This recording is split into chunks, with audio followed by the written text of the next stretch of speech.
நீங்கள் பார்த்துக் கொண்டிருப்பது நமது கேப்டன் டிவி. இளைஞர்களின் இதய துடிப்பு.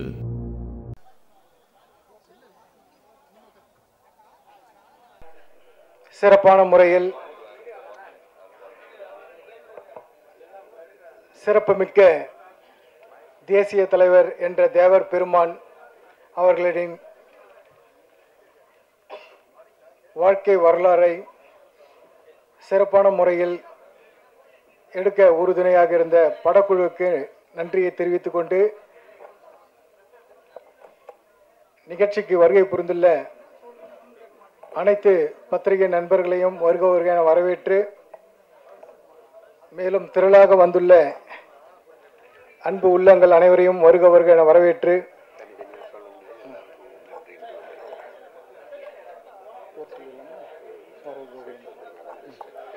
நிகழ்ச்சிக்கு வருகை புரிந்துள்ள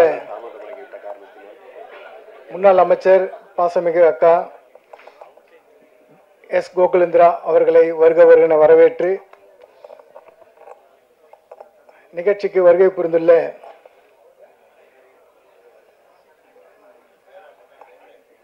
நடிகர் மற்றும் சிறப்புமிக்க தோற்றத்தில் தேவர் தோற்றத்தில் நடித்து தேவரையாக்கு பெருமை சேர்த்த அன்பு நண்பர் பஷீர் அவர்களையும்,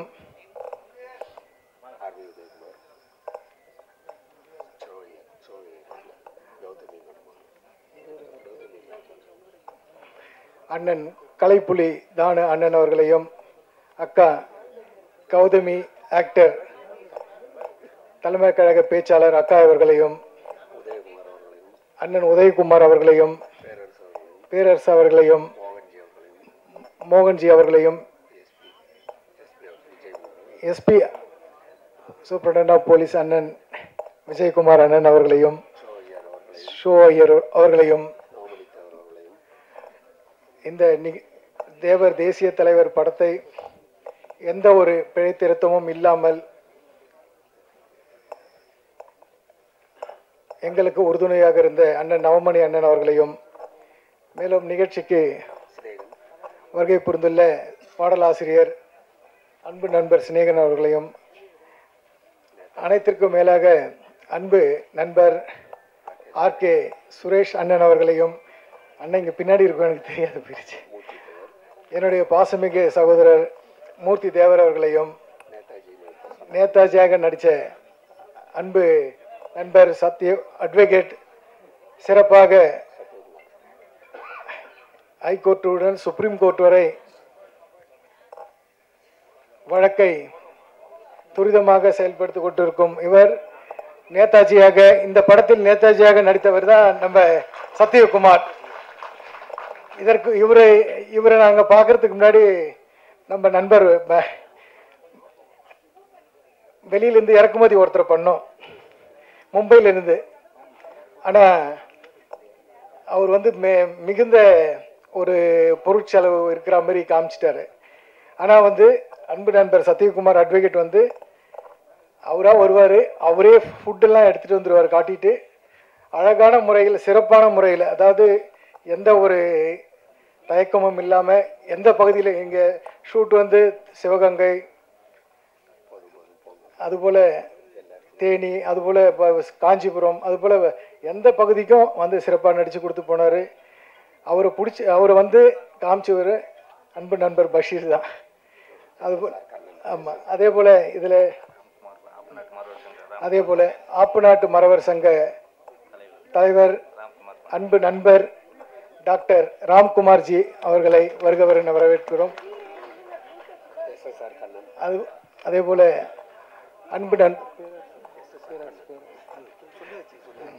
அன்பு நண்பர் SSR கண்ணன், அவர் வந்து அவருடைய அப்பாவுடைய SSR அவருடைய வேடத்திலே நடித்த அன்பு நண்பர் SSR கண்ணன் ராமுதேவர் அவர்களையும்,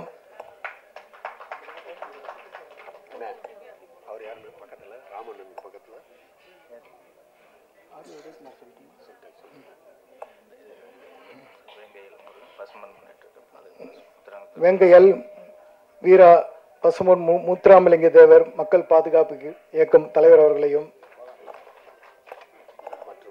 மற்றும் அன்பு நண்பர் மாதேஸ்வரன் அவர்களையும் ஆர் சர்மா அவர்களையும் நிகழ்ச்சிக்கு அதற்கு மேலாக வைரதேவர் அவர்களையும் நிகழ்ச்சியை ஒருங்கிணைத்து சிறப்பாக வழிநடத்தி செல்லும் அன்பு நண்பர் பழனிவேல் அண்ணன் அவர்களுக்கும்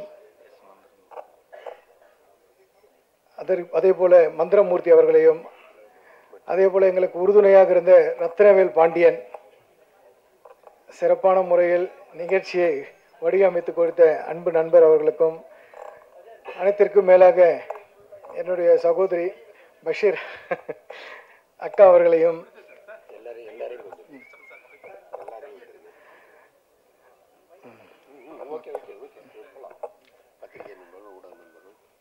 இந்த திரைக்கதை வசனத்தை கதை வந்து ஐயாவுடையது, இயக்கம் டைரக்டர் அன்பு அண்ணன் அரவிந்த்ராஜ் டிஎஃப்டி, ஊமை விழிகள், உழவன் மகன், அதுபோல பல்வேறு படங்களை இயக்கி சிறப்பான ஒரு 15 நம்மளுடைய 90 கிட்ஸ் அதுபோல் சொல்கிற அந்த காலத்தில் வந்து அனைவரும் பேசப்படும் ஒரு டைரக்டராக இருந்தார்.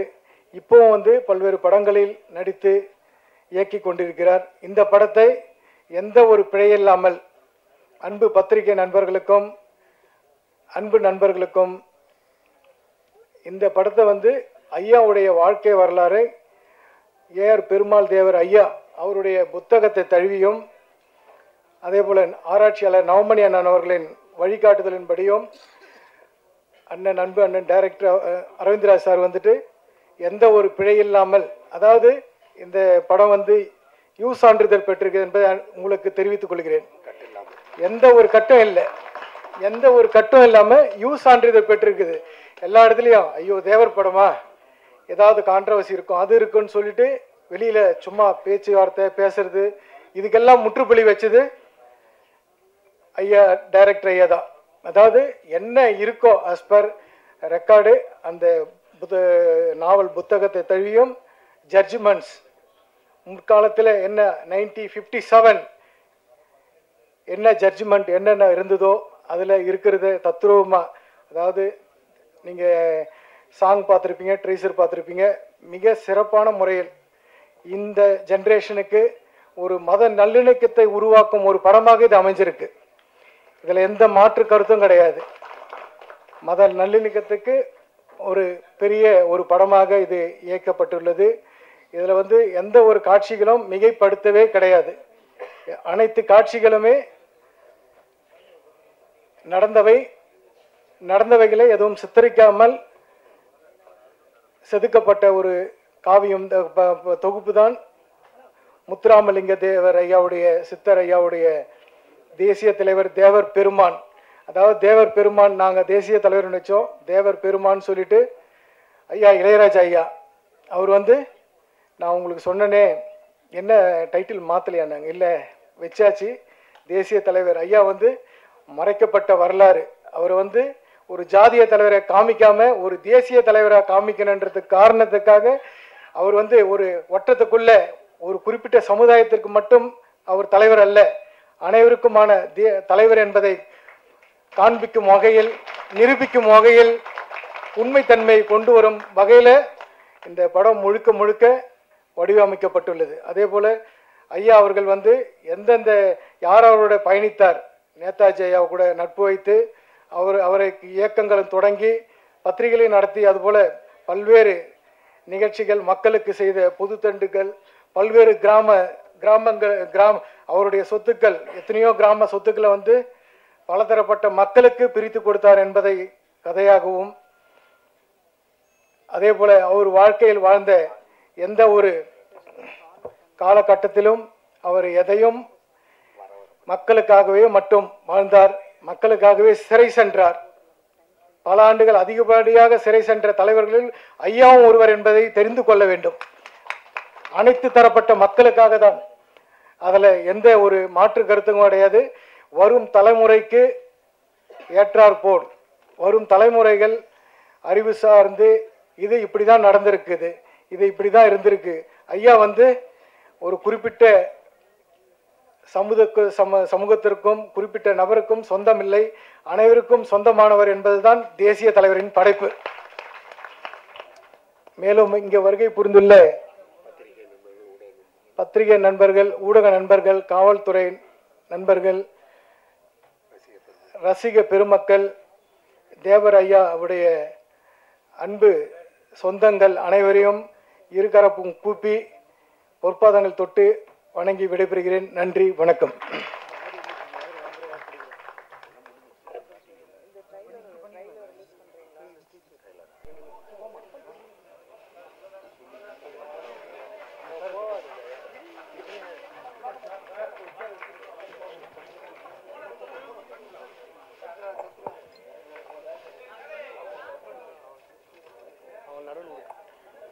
சிநேகன் அவர்கள் கொஞ்சம் முன்னேறி செல்லவும்.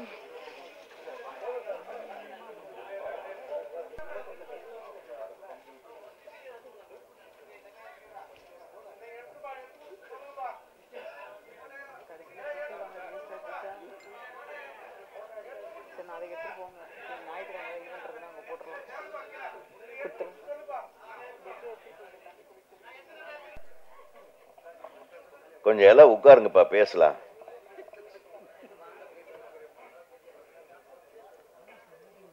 நிறைய பேர் பேச வேண்டியிருக்கு. கொஞ்சம் சீக்கிரம் உட்காருங்க. டக்கு டக்குன்னு பேசிட்டு கிளம்பணும். ஏன்னா கிட்டத்தட்ட இன்னைக்கு 12 மணி ஆகிடும். ஏற்கனவே காலையிலேருந்து நாங்கள் தொண்டை தண்ணி வைத்த பல ஃபங்க்ஷனில் பேசிகிட்டே வந்துட்டுருக்குறோம். ஏற்கனவே ஒரு ஃபங்க்ஷன் இதில் காட்டிட்டாங்க.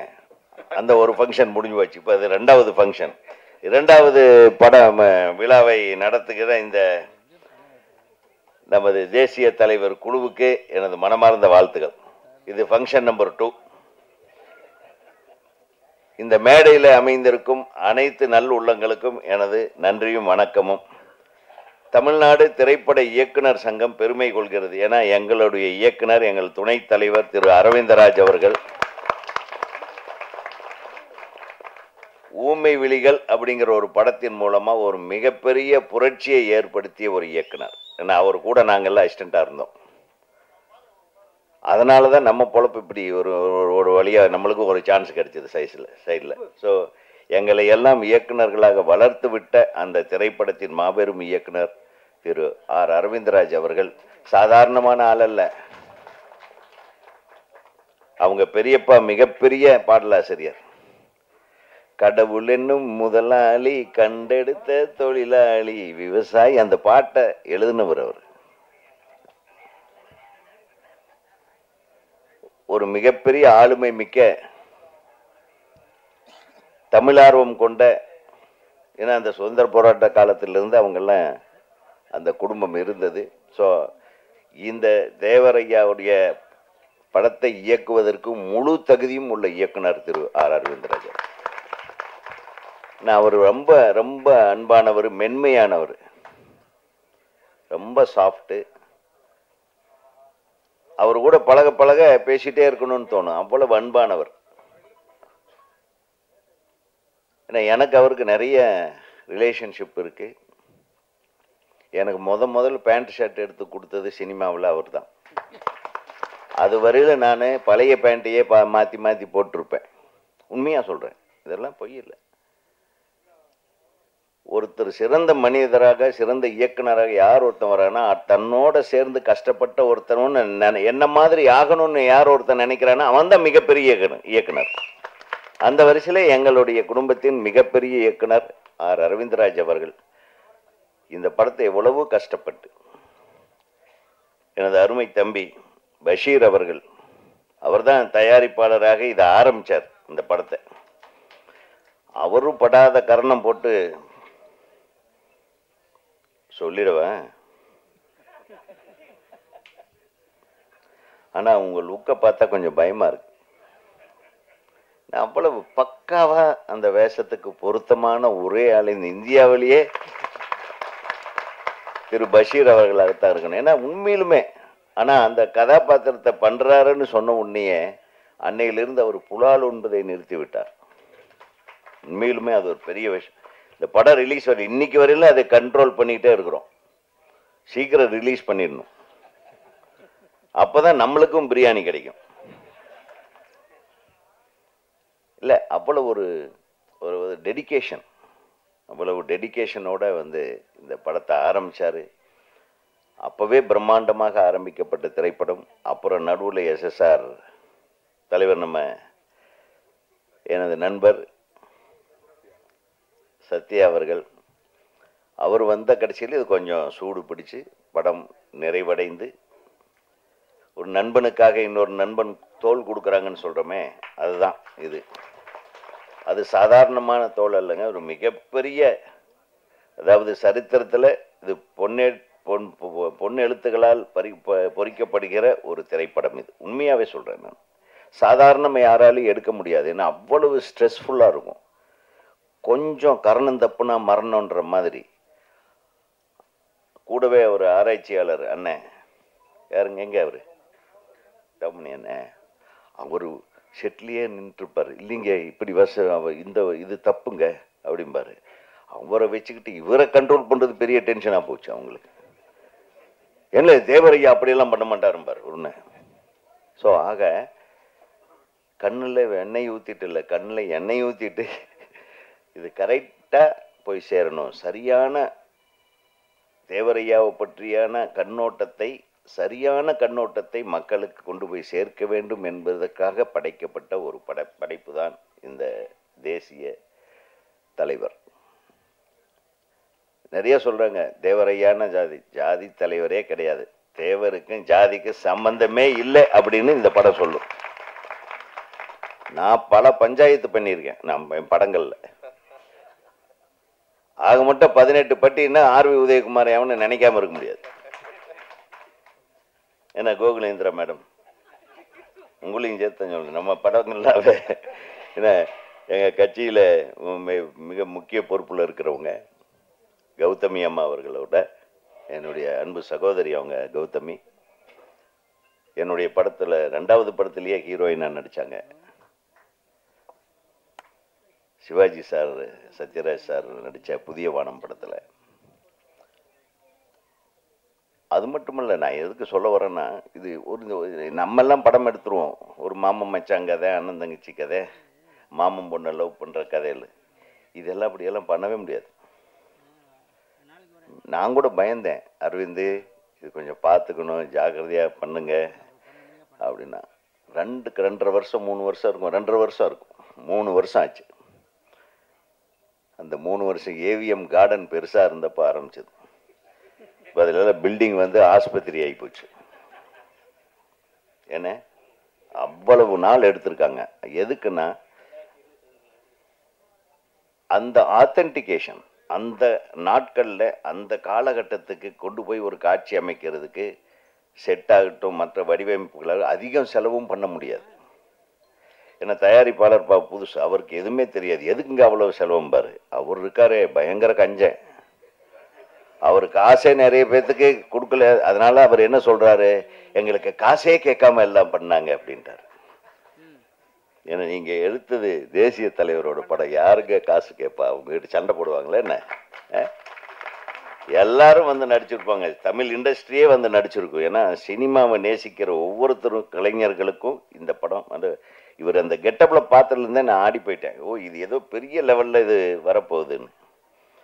அந்த பயத்திலேயே தான் அரவிந்தராஜ் சார் வந்து உண்மையிலுமே அவர் நைட்டெல்லாம் தூங்கியிருக்க மாட்டார். கடைசியில் எவனாச்சும் முதல்ல கல்லடி அவருக்கு தான் விழுவும், ஏதாச்சும் தப்பு பண்ணா. கரெக்டாக? ஆனால் அவ்வளவு சிறப்பாக இந்த திரைப்படம் வந்திருக்கிறது என்றால் அது ஒட்டுமொத்த குழுவும், தயாரிப்பாளரும் சரி, பஷீர் அவர்களும் சரி, அரவிந்தராஜ் அவர்களும் சரி, அந்த ஆராய்ச்சியாளர் அண்ணனும் அவர்களும் சரி, இதில் நடித்த நிறைய விஷயங்கள் பார்த்தா காந்தி வந்து பிரமாதமாக இருக்காரு. Hats off. அது காந்தி யார் நடிச்சாங்கன்னு தெரியல. யாரு? சூப்பர், ஒரு கைத்தட்டு. நீங்கள் பார்த்தீங்க இல்லையா, நேரு ஆகட்டும், காந்தி ஆகட்டும், எல்லாம் வந்து எக்ஸ்ட்ராடனரியாக இருந்தது. இவர் சுபாஷ் சந்திர போஸ் அப்படியே இருக்கான் பார்த்தாள். நான் பயந்துட்டேன், ஏன்னா அந்த ஃபேமிலியிலேருந்து ஏதோ அந்த ஜீன் தானோன்னு இருக்கலாம். வாழ்த்துக்கள் வாழ்த்துக்கள். ஏன்னா இதில் எதுவுமே எந்த ஆத்தென்டிகேஷனும் மாறல, எல்லாமே அமைப்பாக இருந்தது. அது அவருடைய மறைவு, அவருடைய பூத உடல் புதைக்கப்படுகிற காட்சி வந்து உண்மையிலுமே அது முழு படமும் பார்த்து அந்த காட்சிக்கு பார்த்தீங்கன்னா நீங்கள் எல்லாம் அழுதுருவீங்க, எல்லாரும் அழுதுருவீங்க. ஸோ சாதாரண தலைவர் அல்ல. அன்னைக்கே நேதாஜி சுபாஷ் சந்திர போஸோட போயிட்டு வந்த ட்ரெஸ்ஸை போட்டுட்டு நின்ன ஒரே தமிழன் அவர் தான். இந்த இந்தியாவுக்காக மாற்று வழியையும் சிந்தித்தவர். அதனால தான் சொல்றேன், அவருடைய வரலாறு நிறைய மறைக்கப்பட்டதுக்கு காரணம் அதுவாக கூட இருக்கலாம். மிக முக்கியமான காரணம், ஒரு சாதிக்குள் அவர் அடங்காதவர் என்பதை இந்த திரைப்படத்தின் மூலமாக அனைவரும் தெரிந்து கொள்ளப் போகிறார்கள். இந்த திரைப்படத்தை வாழ்த்த வந்திருக்கும் அனைவருக்கும் எனது மனமார்ந்த நன்றிகள். தானண்ணா இருக்காங்க, தானண்ணன் தான் பிரமாதமாக சொன்னார் இளையராஜா அவர்களுக்கு. கட்டணை தோறும் மணற்கேணி அதை சொல்லி மாட்டிக்கிட்டாரு அவர்கிட்ட. நம்ம பேசும்போதே ஜாக்கிரதையாக தான் பேச. திருக்குறளுக்கு வேற ஒரு மொழி இது சொல்லுவார், ஒரு கருத்துரை சொல்லுவார் இளையராஜா சார். ஆனால் அதுக்கு சரியாக இருக்கும். ஆக எல்லாரும் வளர வளர அறிவும் வளர்கிறது, நம்மளும் வளரணும். நம்ம இன்னும் அங்கேயே நிற்கிறோம், இன்னும் சினிமா வளரணும். சினிமா நல்லா தான் இருக்குது, சினிமாக்காரங்கெல்லாம் வளரணும். இப்போ எப்படி நல்ல படங்கள் எல்லாம் ஓட வைக்கிறது, நல்ல படங்களுக்காவது நிறைய தியேட்டர்கள் கொடுங்க, தியேட்டர்களில் போட்டால் கலெக்ஷனை கரெக்டாக கொடுங்க.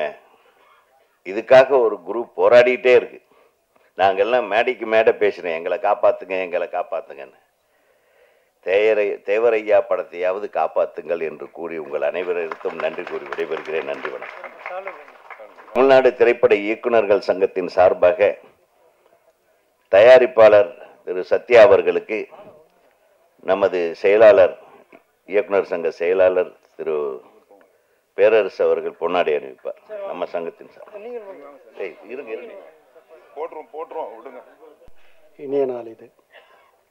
மேடையில் வீட்டிற்கும் மேன்மை தங்கியவர்களே, விழாவில் பங்கு கொள்ள வந்திருக்கும் நண்பர்களே, ஊடக நண்பர்களே, பத்திரிகை சகோதரர்களே, உங்கள் அனைவருக்கும் பணிவான மாலை தமிழ் வணக்கத்தை மகிழ்வோடு தெரிவித்துக் கொள்கின்றேன். பேச வேண்டியதெல்லாம் காலையிலேயே இளையராஜா சார் முன்னிலையில் நான் பேசிட்டேன். இருப்பினும் இப்போ நான் சொல்ல வேண்டியது என்னென்னா, மிக சிறப்பான முறையில் பஷீர் அவர்கள் தேவரையாவாகவே வாழ்ந்திருக்கிறார். அவருடைய அத்துணை அசைவுகளும் நடை, உடை, பாவனை, தோற்றம், கட்டியம் கூறுற மாதிரி ஆழ்கடல் எண்ணம், அடலேற்று வலிமை, ஏழுகடல் எண்ணம், அதை நடிப்பில் வளைத்த கலைஞர் பஷீர் வாழ்க வாழ்க. உங்களுக்கு இனி அவருடைய பெயரை காப்பாற்றுவதற்காகவே உங்களை நீங்கள் தியாகம் பண்ணிக்கொள்ள வேண்டும் தான் சொல்வேன். ஊமை வழியில் எப்படி ஒரு திரையுலகுக்கு ஒரு திருப்பு முனை தந்த அரவிந்தராஜ் இன்று இந்த படத்தை எடுத்த விதம் என்னை மெய்சிலிருக்க வைத்தது. தயாரிப்பாளர் எஸ்எஸ்ஆர் சத்யா அவர்கள்கிட்டே நான் பல முறை சொல்லி மகிழ்ந்திருக்கிறேன். ட்ரெய்லர் பார்த்ததுலேருந்து மின்னல் மாதிரி போகுதுப்பா, நல்ல மேக்கிங், எல்லாருமே நல்ல பேர் ஸ்டார் காஸ்ட் போட்டிருக்கீங்க. இவ்வளோ செலவு பண்ணி எடுக்கக்கூடிய ஒரு இவ்வளோ பெரிய எடுத்துருக்கிறதுங்க. ஆனால் ஒரு பட்ஜெட்டில் நீங்கள் எடுத்துருக்கிறது அது காரணம் இயக்குனர் அரவிந்தராஜுடைய சிரத்தை தான். அப்படிப்பட்ட ஒரு சூழலில் இளையராஜாவினுடைய இசை பற்றி சொல்ல வேண்டியதே இல்லை. தொட்டனை தோறும் இசை ஒற்றை பற்றி ஒரு பெரிய ஒரு சர்ச்சையே உண்டாயிடுச்சு. ஆனால் அது ஆரோக்கியமான ஒரு சர்ச்சை என்று தான் சொல்லுவேன். அவரை நாங்கள் உச்சி முகந்து புகழும் பொழுது அதற்கு அவர் தன்னையே இறைக்க அந்த மாதிரிலாம் இல்லைன்னு சொல்லக்கூடிய அந்த பாகு அது யாருக்கும் வராது. உலகத்தில் மிக சிறப்பான ஒரு இடத்தை பகிர்ச்சவர். அப்படிப்பட்டவரை பாராளுமன்றத்திலேயே ஒரு அரை மணி நேரம் வைகோ வச்சு பேச வச்ச பெருமை எனக்கு தான் உண்டு. அப்படிப்பட்ட சூழலையும் நான் இன்று காலை அவரிடம் பகிர்ந்தேன். இந்த படம் மிகப்பெரிய மத நல்லிணக்கத்தையும் சமதர்ம சமுதாயத்தையும் உருவாக்கக்கூடிய ஒரு படமாக அமைந்து மாபெரும் வெற்றி தரும் என்று சொல்லி வாய்ப்புக்கு நன்றி தெரிவித்து விடைபெறுகிறேன். நன்றி, வணக்கம். படத்தில்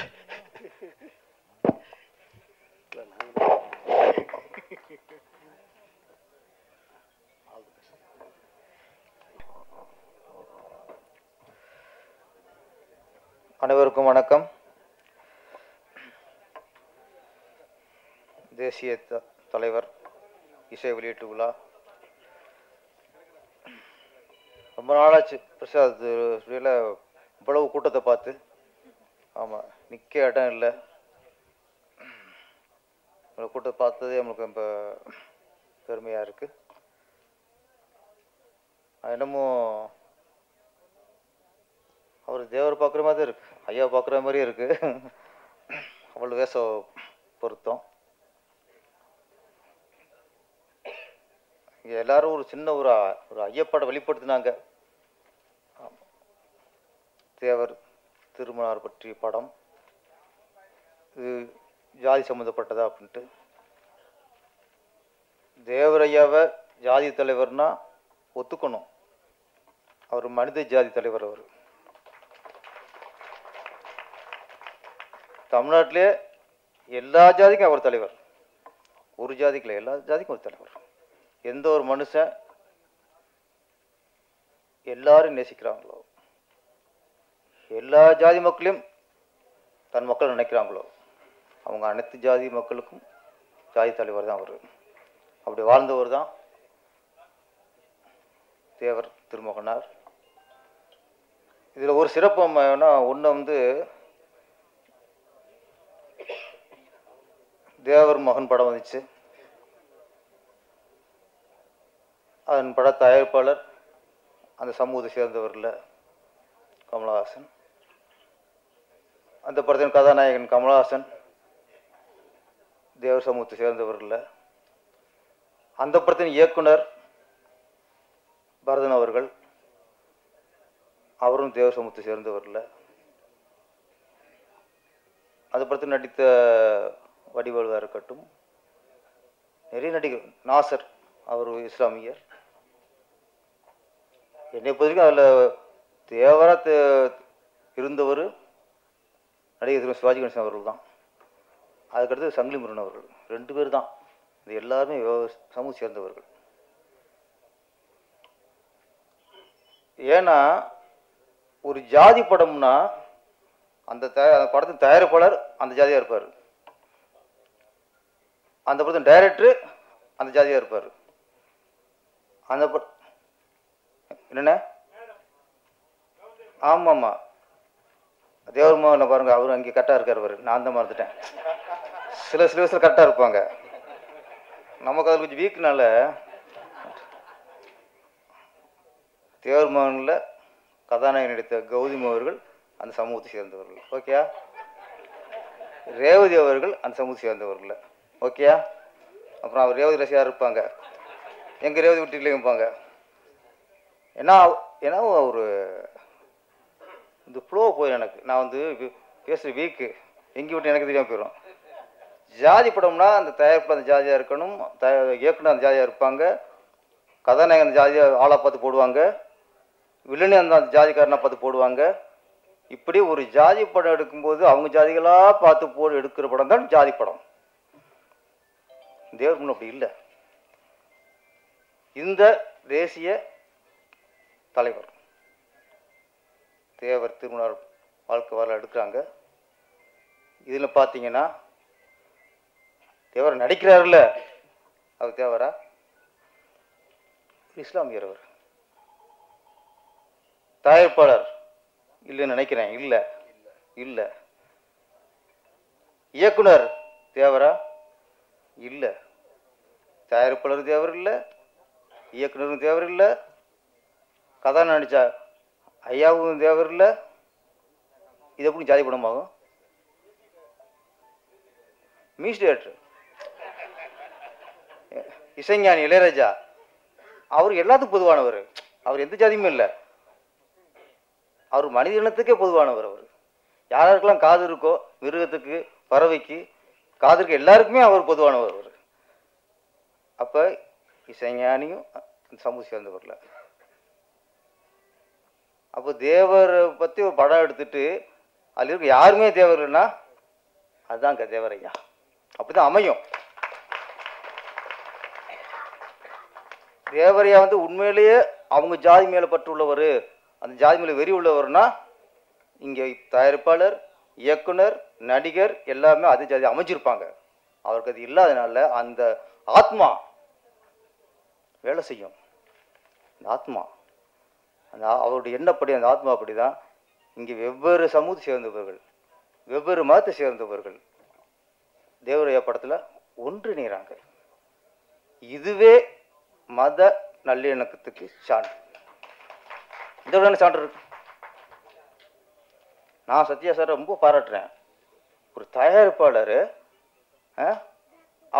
அவருக்கு ஒரு ஜாதி வரி இருந்தா வேற படம் எடுத்திருப்பாரு. நம்ம ஜாதிக்காரனா பாடுற எவனா டேரக்டர், நம்ம ஜாதிக்காரனா நடிகரா போடு அப்படி தேடி இருப்பாரு. உங்களை பாராட்டணும் சார், ஃபர்ஸ்ட் தயாரிப்பில் பாராட்டணும். ஏன்னா நீங்கள் இது பெரிய மனசு வேணும் சார், பெரிய மனசு வேணும்.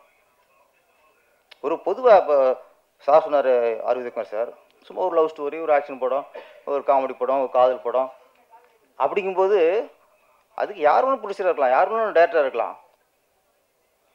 ஆனால் ஒரு சமூகத்தை சேர்ந்த ஒருத்தரோட படத்தை எடுக்கும்போது வெவ்வேறு சமூகத்தை சேர்ந்தவர் சேர்ந்து எடுக்கிறாங்கன்னா அங்கே அவர் தான் தெய்வ திருமகன். அதான் தெய்வ திருமகன். இதில் காட்டுவாங்க. நான் சொல்கிறேன், தமிழகத்தில் இந்தியாவிலேயே அரசியலில் யாரெல்லாம் உள்ள வர்றாங்களோ, யாரெல்லாம் அரசியல்வாதி ஆகணும்னு ஆசைப்படுறாங்களோ, யாரெல்லாம் அரசியல் கட்சி ஆரம்பிக்கிறாங்களோ அவங்க அனைவரும் படிக்க வேண்டிய ஒரே படம் தேவரோட வரலாறு. ஒரு மனுஷன் எப்படி தன் மொழியை நேசிக்கணும், ஒரு மனுஷன் எப்படி தன் சார்ந்த மக்களை நேசிக்கணும், ஒரு மனுஷன் எப்படி தேசத்தை நேசிக்கணும், ஒரு மனுஷன் எப்படி தெய்வத்தை நேசிக்கணும். ஒரு மனுஷனுக்கு தெய்வ பக்தி எந்த அளவுக்கு முக்கியமோ அந்த அளவுக்கு தேசபக்தியும் முக்கியம் சொன்ன ஒரே தலைவர் தேவரையா. இது யார் சொல்றா? இன்னைக்கு இங்க இருக்கவன் இந்தியா வேற நினைக்கிறான். இந்தியானா அது வேற, தமிழ்நாடுங்கிறது வேற. இங்கிருந்து இந்தியாவுக்கு எதிராக நிறைய குரல் வந்துகிட்டு இருக்கு. ஆனா தேசமும் தெய்வீகமும் எல்லாம் ஒண்ணுன்னு நமக்கு சொன்ன தலைவர் தேசிய தலைவர். அங்கே கத்துக்கணும். ஜாதியை தாண்டி, மதத்தை தாண்டி எல்லாருக்கும் யார் பொதுவாக இருக்கணும் அவன் தான் அரசியல்வாதி.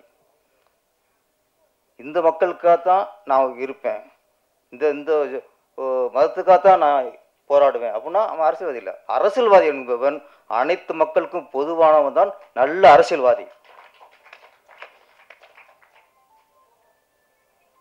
அது இல்லாமல் இந்த ஜாதி இந்த மதம் அப்படிங்கும்போது அது ஒரு நிமிஷம் சாரி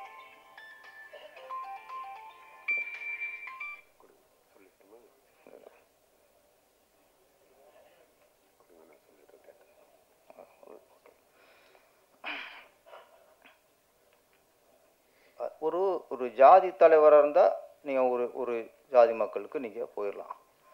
ஒரு மதத்துக்காக நான் உழைக்கிறேன்னா நீங்கள் ஒரு மதத்துக்காக ஒரு அமைப்பு ஏற்படுத்திக்கலாம். ஆனால் அரசியலுங்கிற வரும்போது அனைத்து மக்களுக்கும் பொதுவானவனாக இருக்கணும். அவன் தான் நல்ல அரசியல்வாதி, இல்லைன்னா அவன் காரியவாதி. ஏன் திருப்பி தேவரான்னு சொன்னால் அவருக்கு எல்லா மக்களும் ஒன்று தான், எல்லா மக்களும் ஒன்று தான். தாய்ப்பால் எங்கே குடித்தார்? அவர் இந்துவாக பிறந்திருக்கலாம், ஆனால் ஒரு முஸ்லீம் தாயிட்ட தாய்ப்பால் குடிச்சு வளர்ந்தார். அவர் இறக்குற காலகட்டத்தில் அனைத்து சொத்தையும் அவர் ஜாதிக்காரன் எழுதி கொடுத்தாரு. ஆக்சுவலி தேவராயனுக்கு மேலே கோபம் வரணும், யாருக்குமே வரணும், முக்குலத்தருக்கு வரணுங்க. தேவராய மேலே கோபம் வரணும், முக்குலத்தருக்கு வரணும். ஏன்டா இவ்வளவு நாங்கள் கொண்டாடினா நம்ம ஜாதியில் பிறந்த எங்கள் ஜாதிக்காரன் ஒன்றும் பண்ணாமல் பட்டியலத்து மக்களுக்கு அனைத்தையும் கொடுத்துட்டியே. நான் சொல்கிறேன், தேவராயை கொண்டாட வேண்டிய யாருன்னா பட்டியலத்து மக்களும் கொண்டாடணும், அவங்க தான் கொண்டாடணும். உங்க எல்லாருக்கும் தப்பான வரலாறு சொல்லி கொடுத்து நீங்க உங்களுக்கு எதிரானவரா தேவரை நீங்க புரிய வச்சிருக்காங்க.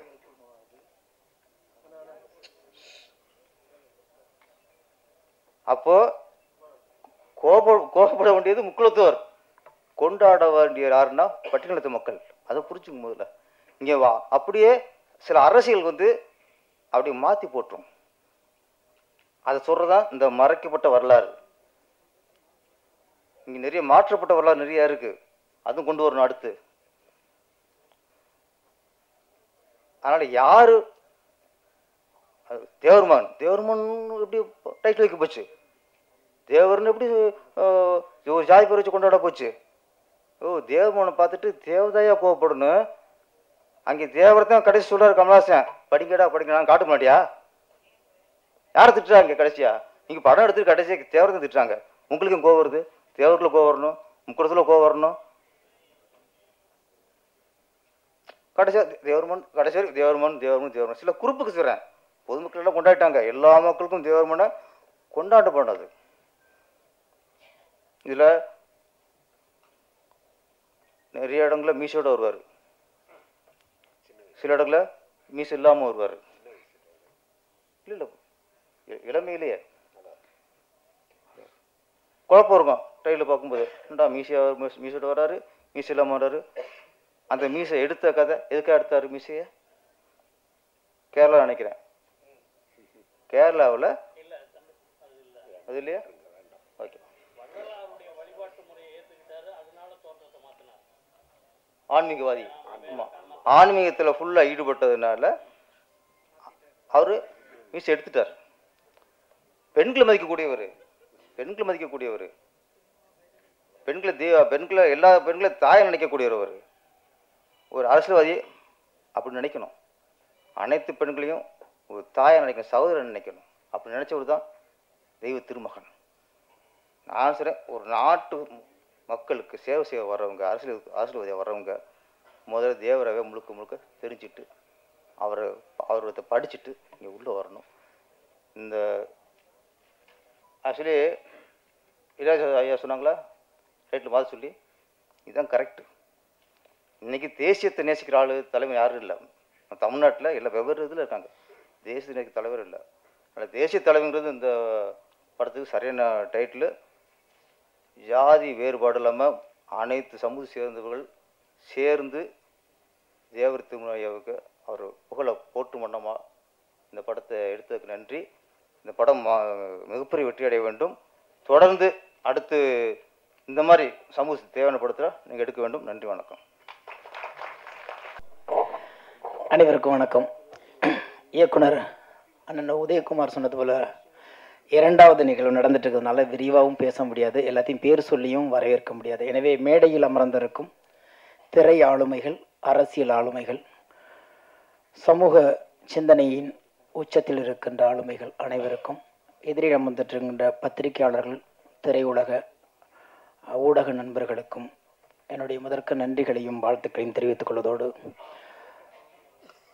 இந்த படம் தொடங்கப்பட்ட காலம் என்பதை ஏற்கனவே அண்ணன் தான் அவர்கள் சொன்னது போல, அண்ணன் ஆர்வி உதயகுமார் சொன்னது போல, ஒரு நீண்ட நெடிய ஒரு போராட்டத்தோடு தொடங்கப்பட்டது.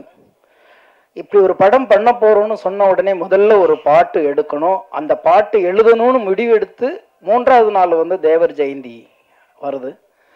அந்த 3 நாளில் முதல்ல ஒரு பாட்டை டியூன் போட்டு எழுதி அதை மிக்ஸ் பண்ணி கொண்டு வந்து அந்த தேவர் ஜெயந்திக்கு வெளியிடணும்னு சொல்லிட்டு, அன்றைக்கு அந்த எழுத்து எழுதும் பொழுது முதல் வாய்ப்பு கிடைத்த எனக்கு ஒரு மிகப்பெரிய ஒரு மகிழ்ச்சி.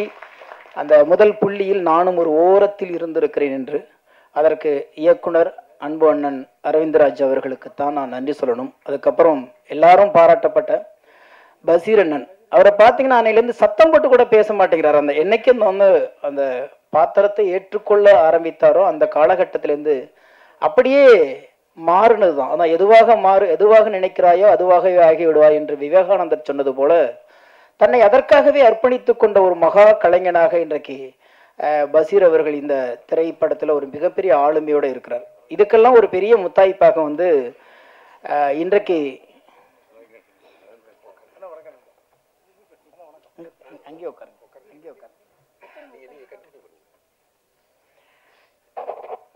இதுக்கெல்லாம் பெரிய ஒரு ஆளுமையோட எனக்கு பெரிய பலமா இருக்கிறது இசைஞானியோட இசை. அதை எல்லாருமே சொல்லிட்டாங்க. ஆனா எனக்கு என்னன்னா, இவ்வளவு பெரிய போராட்டம், இது கிட்டத்தட்ட 22ல் ஆரம்பிச்சதுன்னு நினைக்கிறேன். பெரும் போராட்டம், பல பேர் இழுத்து இழுத்து இழுத்து முடியாம கடைசியா வந்துதான் அண்ணன் சத்யா அவர்கள் வந்து எல்லா விஷயத்துக்கும் கூட இருக்கேன்னு சொல்லிட்டு இன்னைக்கு துணிஞ்சு இந்த படத்தை இந்த இடத்துக்கு கொண்டாந்து இழுத்து விட்டுட்டார்.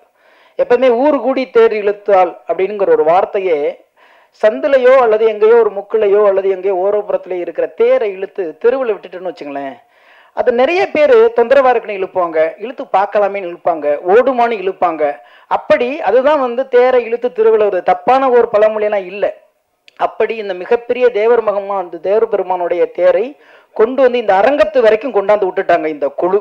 இன்னமே அதை இழுத்து கொண்டு போய் சமூகத்துக்கு சேர்க்க வேண்டியதும் அனைத்து சமூகத்துக்கும் சேர்க்க வேண்டியது அனைத்து சமூகத்தினுடைய பொறுப்பாக நான் நினைக்கிறேன். ரெண்டாவது எனக்கு ஒரு பயம் என்ன இருந்துச்சுன்னா, சினிமா தோன்றிய காலத்திலிருந்து ஜாதியை பற்றி மதத்தை பற்றி திரையுலகங்கள் பேசிக்கொண்டே இருக்கிறது. கடந்த ஒரு 10 ஆண்டுகளுக்கு முன்பு சினிமாவில் ஜாதியும் மதமும் பேசப்பட்டதுக்கு காரணம் வேண்டாம் என்பதற்காக பேசப்பட்டது. ஆனால் சமீபத்தில் கொண்டாட விதமாக பேசப்படும் போது இந்த காலகட்டத்தில் தேவர் பெருமானுடைய படம் வருகிறது என்ற ஒரு பயம் இருந்தது. ஏனென்றால் அவ்வளவு இலகுவாக இதை எடுத்துவிட முடியாது. ஆகாயத்தை மடித்து அரைக்கால் சட்டை பையுக்குள் வைக்கிற ஒரு நுண்ணிய அறிவு இருந்தால் மட்டும்தான் தேவரை படம் பிடிக்க முடியும். அவ்வளவு பெரிய அகண்ட வரலாறு. ஏன்னா தேவரை பற்றி பேச வேண்டும் என்றால் சுபாஷ் சந்திர போஸை பற்றி பேச வேண்டியிருக்கிறது, தேசியத்தை பற்றி பேச வேண்டியிருக்கிறது, காமராஜரை பற்றி பேச வேண்டியிருக்கிறது, சுதந்திர போராட்டத்தை பற்றி பேச வேண்டியிருக்கிறது, மக்களின் எழுச்சியை பற்றி பேச வேண்டியிருக்கிறது, முக்குழுத்தம் அடிமைகளை பற்றி பேச வேண்டியிருக்கிறது. இவ்வளவு வரலாறுகளை வெறும் 2 மணி நேரத்தில் சுருக்கிட முடியுமா? இதையெல்லாம் வந்து ஒரு வெப் சீரியஸா ஒரு 10-15 பாகங்கள் எடுக்க வேண்டியிருக்கிறது. ஆனால் இதுல என்ன ஒரே ஒரு நம்பிக்கை, எங்கேயும் தவறு செய்து விட மாட்டார்கள் என்ற ஒரு நம்பிக்கை ஐயா தவமணியை பார்க்கும்போது வந்தது. ஏன்னா அவர் வந்து இப்ப கூட ஒரு சின்ன வார்த்தை பிறண்ட உடனே இல்ல அது தவறு அப்படின்னு சொன்னார். அந்த மாதிரி பக்கத்துல வச்சு நுணுக்கமா பார்த்து ரொம்ப குறுக செய்திருக்கிறார்கள், பெருக படித்து குறுக செய்திருக்கிறார்கள். எனவே இந்த படம் எல்லாரும் முன்மொழிந்தது போல மத நல்லிணக்கத்தை பேசினால்தான் அது தேவருடைய படமே தவிர மதத்தை பேசுவதும் ஜாதியை பேசுவதும் அல்ல. அண்ணன் பேரரசு சொன்னது போல ஒரே மனிதன் சிறந்த தலைவனாக, சிறந்த ஆன்மீகவாதியாக, சிறந்த மனிதனாக, சிறந்த வீரனாக, சிறந்த மனிதநேயம் உள்ள அறமோட்டோடு ஒழுக்கத்தோடு வாழ்கிற மனிதனாக ஒரே மனிதன் வாழ முடியும் என்றால் அது தேவரை தவிர எவனாலும் முடியாது. அப்பேற்பட்ட ஒரு வாழ்க்கையை வாழ்ந்து விட்டு போயிருக்கிறார். அதனால்தான் இன்றைக்கு வந்து அனைத்து எனக்கு என்னன்னா பெரிய வருத்தமே, இந்த தேவருங்கிற வார்த்தை அவருக்கு போடாமலே இருந்ததா உலக தலைவராக கொண்டாடப்பட்டிருப்பார். அந்த ஒரு வார்த்தையில 1000 விமர்சனங்களை உள்ளடக்கி உள்ளடக்கி உள்ளடக்கி அந்த மனிதனை ஆகாயம் போல் அண்ணாந்து பார்க்க வேண்டிய மனிதனை குனிந்து பார்க்கிற தூரத்துக்கு நம்ம தள்ளிவிட்டோம் என்ற ஒரு மிகப்பெரிய ஏக்கம் இருக்கிறது. அந்த ஏக்கத்தை இந்த படம் போக்கியிருக்கும் என்று நம்புகிறேன். ஏனென்றால் ஒவ்வொரு காலகட்டத்திலும் அண்ணன் பேரரசு சொன்னது போல எல்லா படத்தையும் சாதாரணமா எடுத்துடலாம். ஒரு காமெடி படம், காதல் படம், ஒரு சண்டை படம், ஒரு நகைச்சுவை படத்தை எடுத்து முடிச்சிடலாம். ஆனால் வரலாறுகளை எழுதுவது என்பது அவ்வளவு இலகுவானது அல்ல. காரணம், எல்லா வரலாறும் எழுதப்படுகிற காலத்தையும் எழுதப்படுகிற மனநிலையும் பொறுத்துதான் உண்மை இருக்குமே தவிர வரலாறை வரலாறாக எழுதுனதாக உலக வரலாறு இதுவரைக்கும் இல்லை. காரணம், ஒருத்தருடைய மனநிலை தான் எவ்வளவு சதவீதம் உண்மை, எவ்வளவு சதவீதம் கற்பனைங்கிறதை அந்த காலமும் களமும் மனநிலையும் நிர்ணயிக்கிறது. எனவே நல்ல வேளை எல்லா தேவர்களும் சேர்ந்து தேவர் பெருமானுடைய படம் எடுக்கலை என்பதில் எனக்கு மகிழ்ச்சி.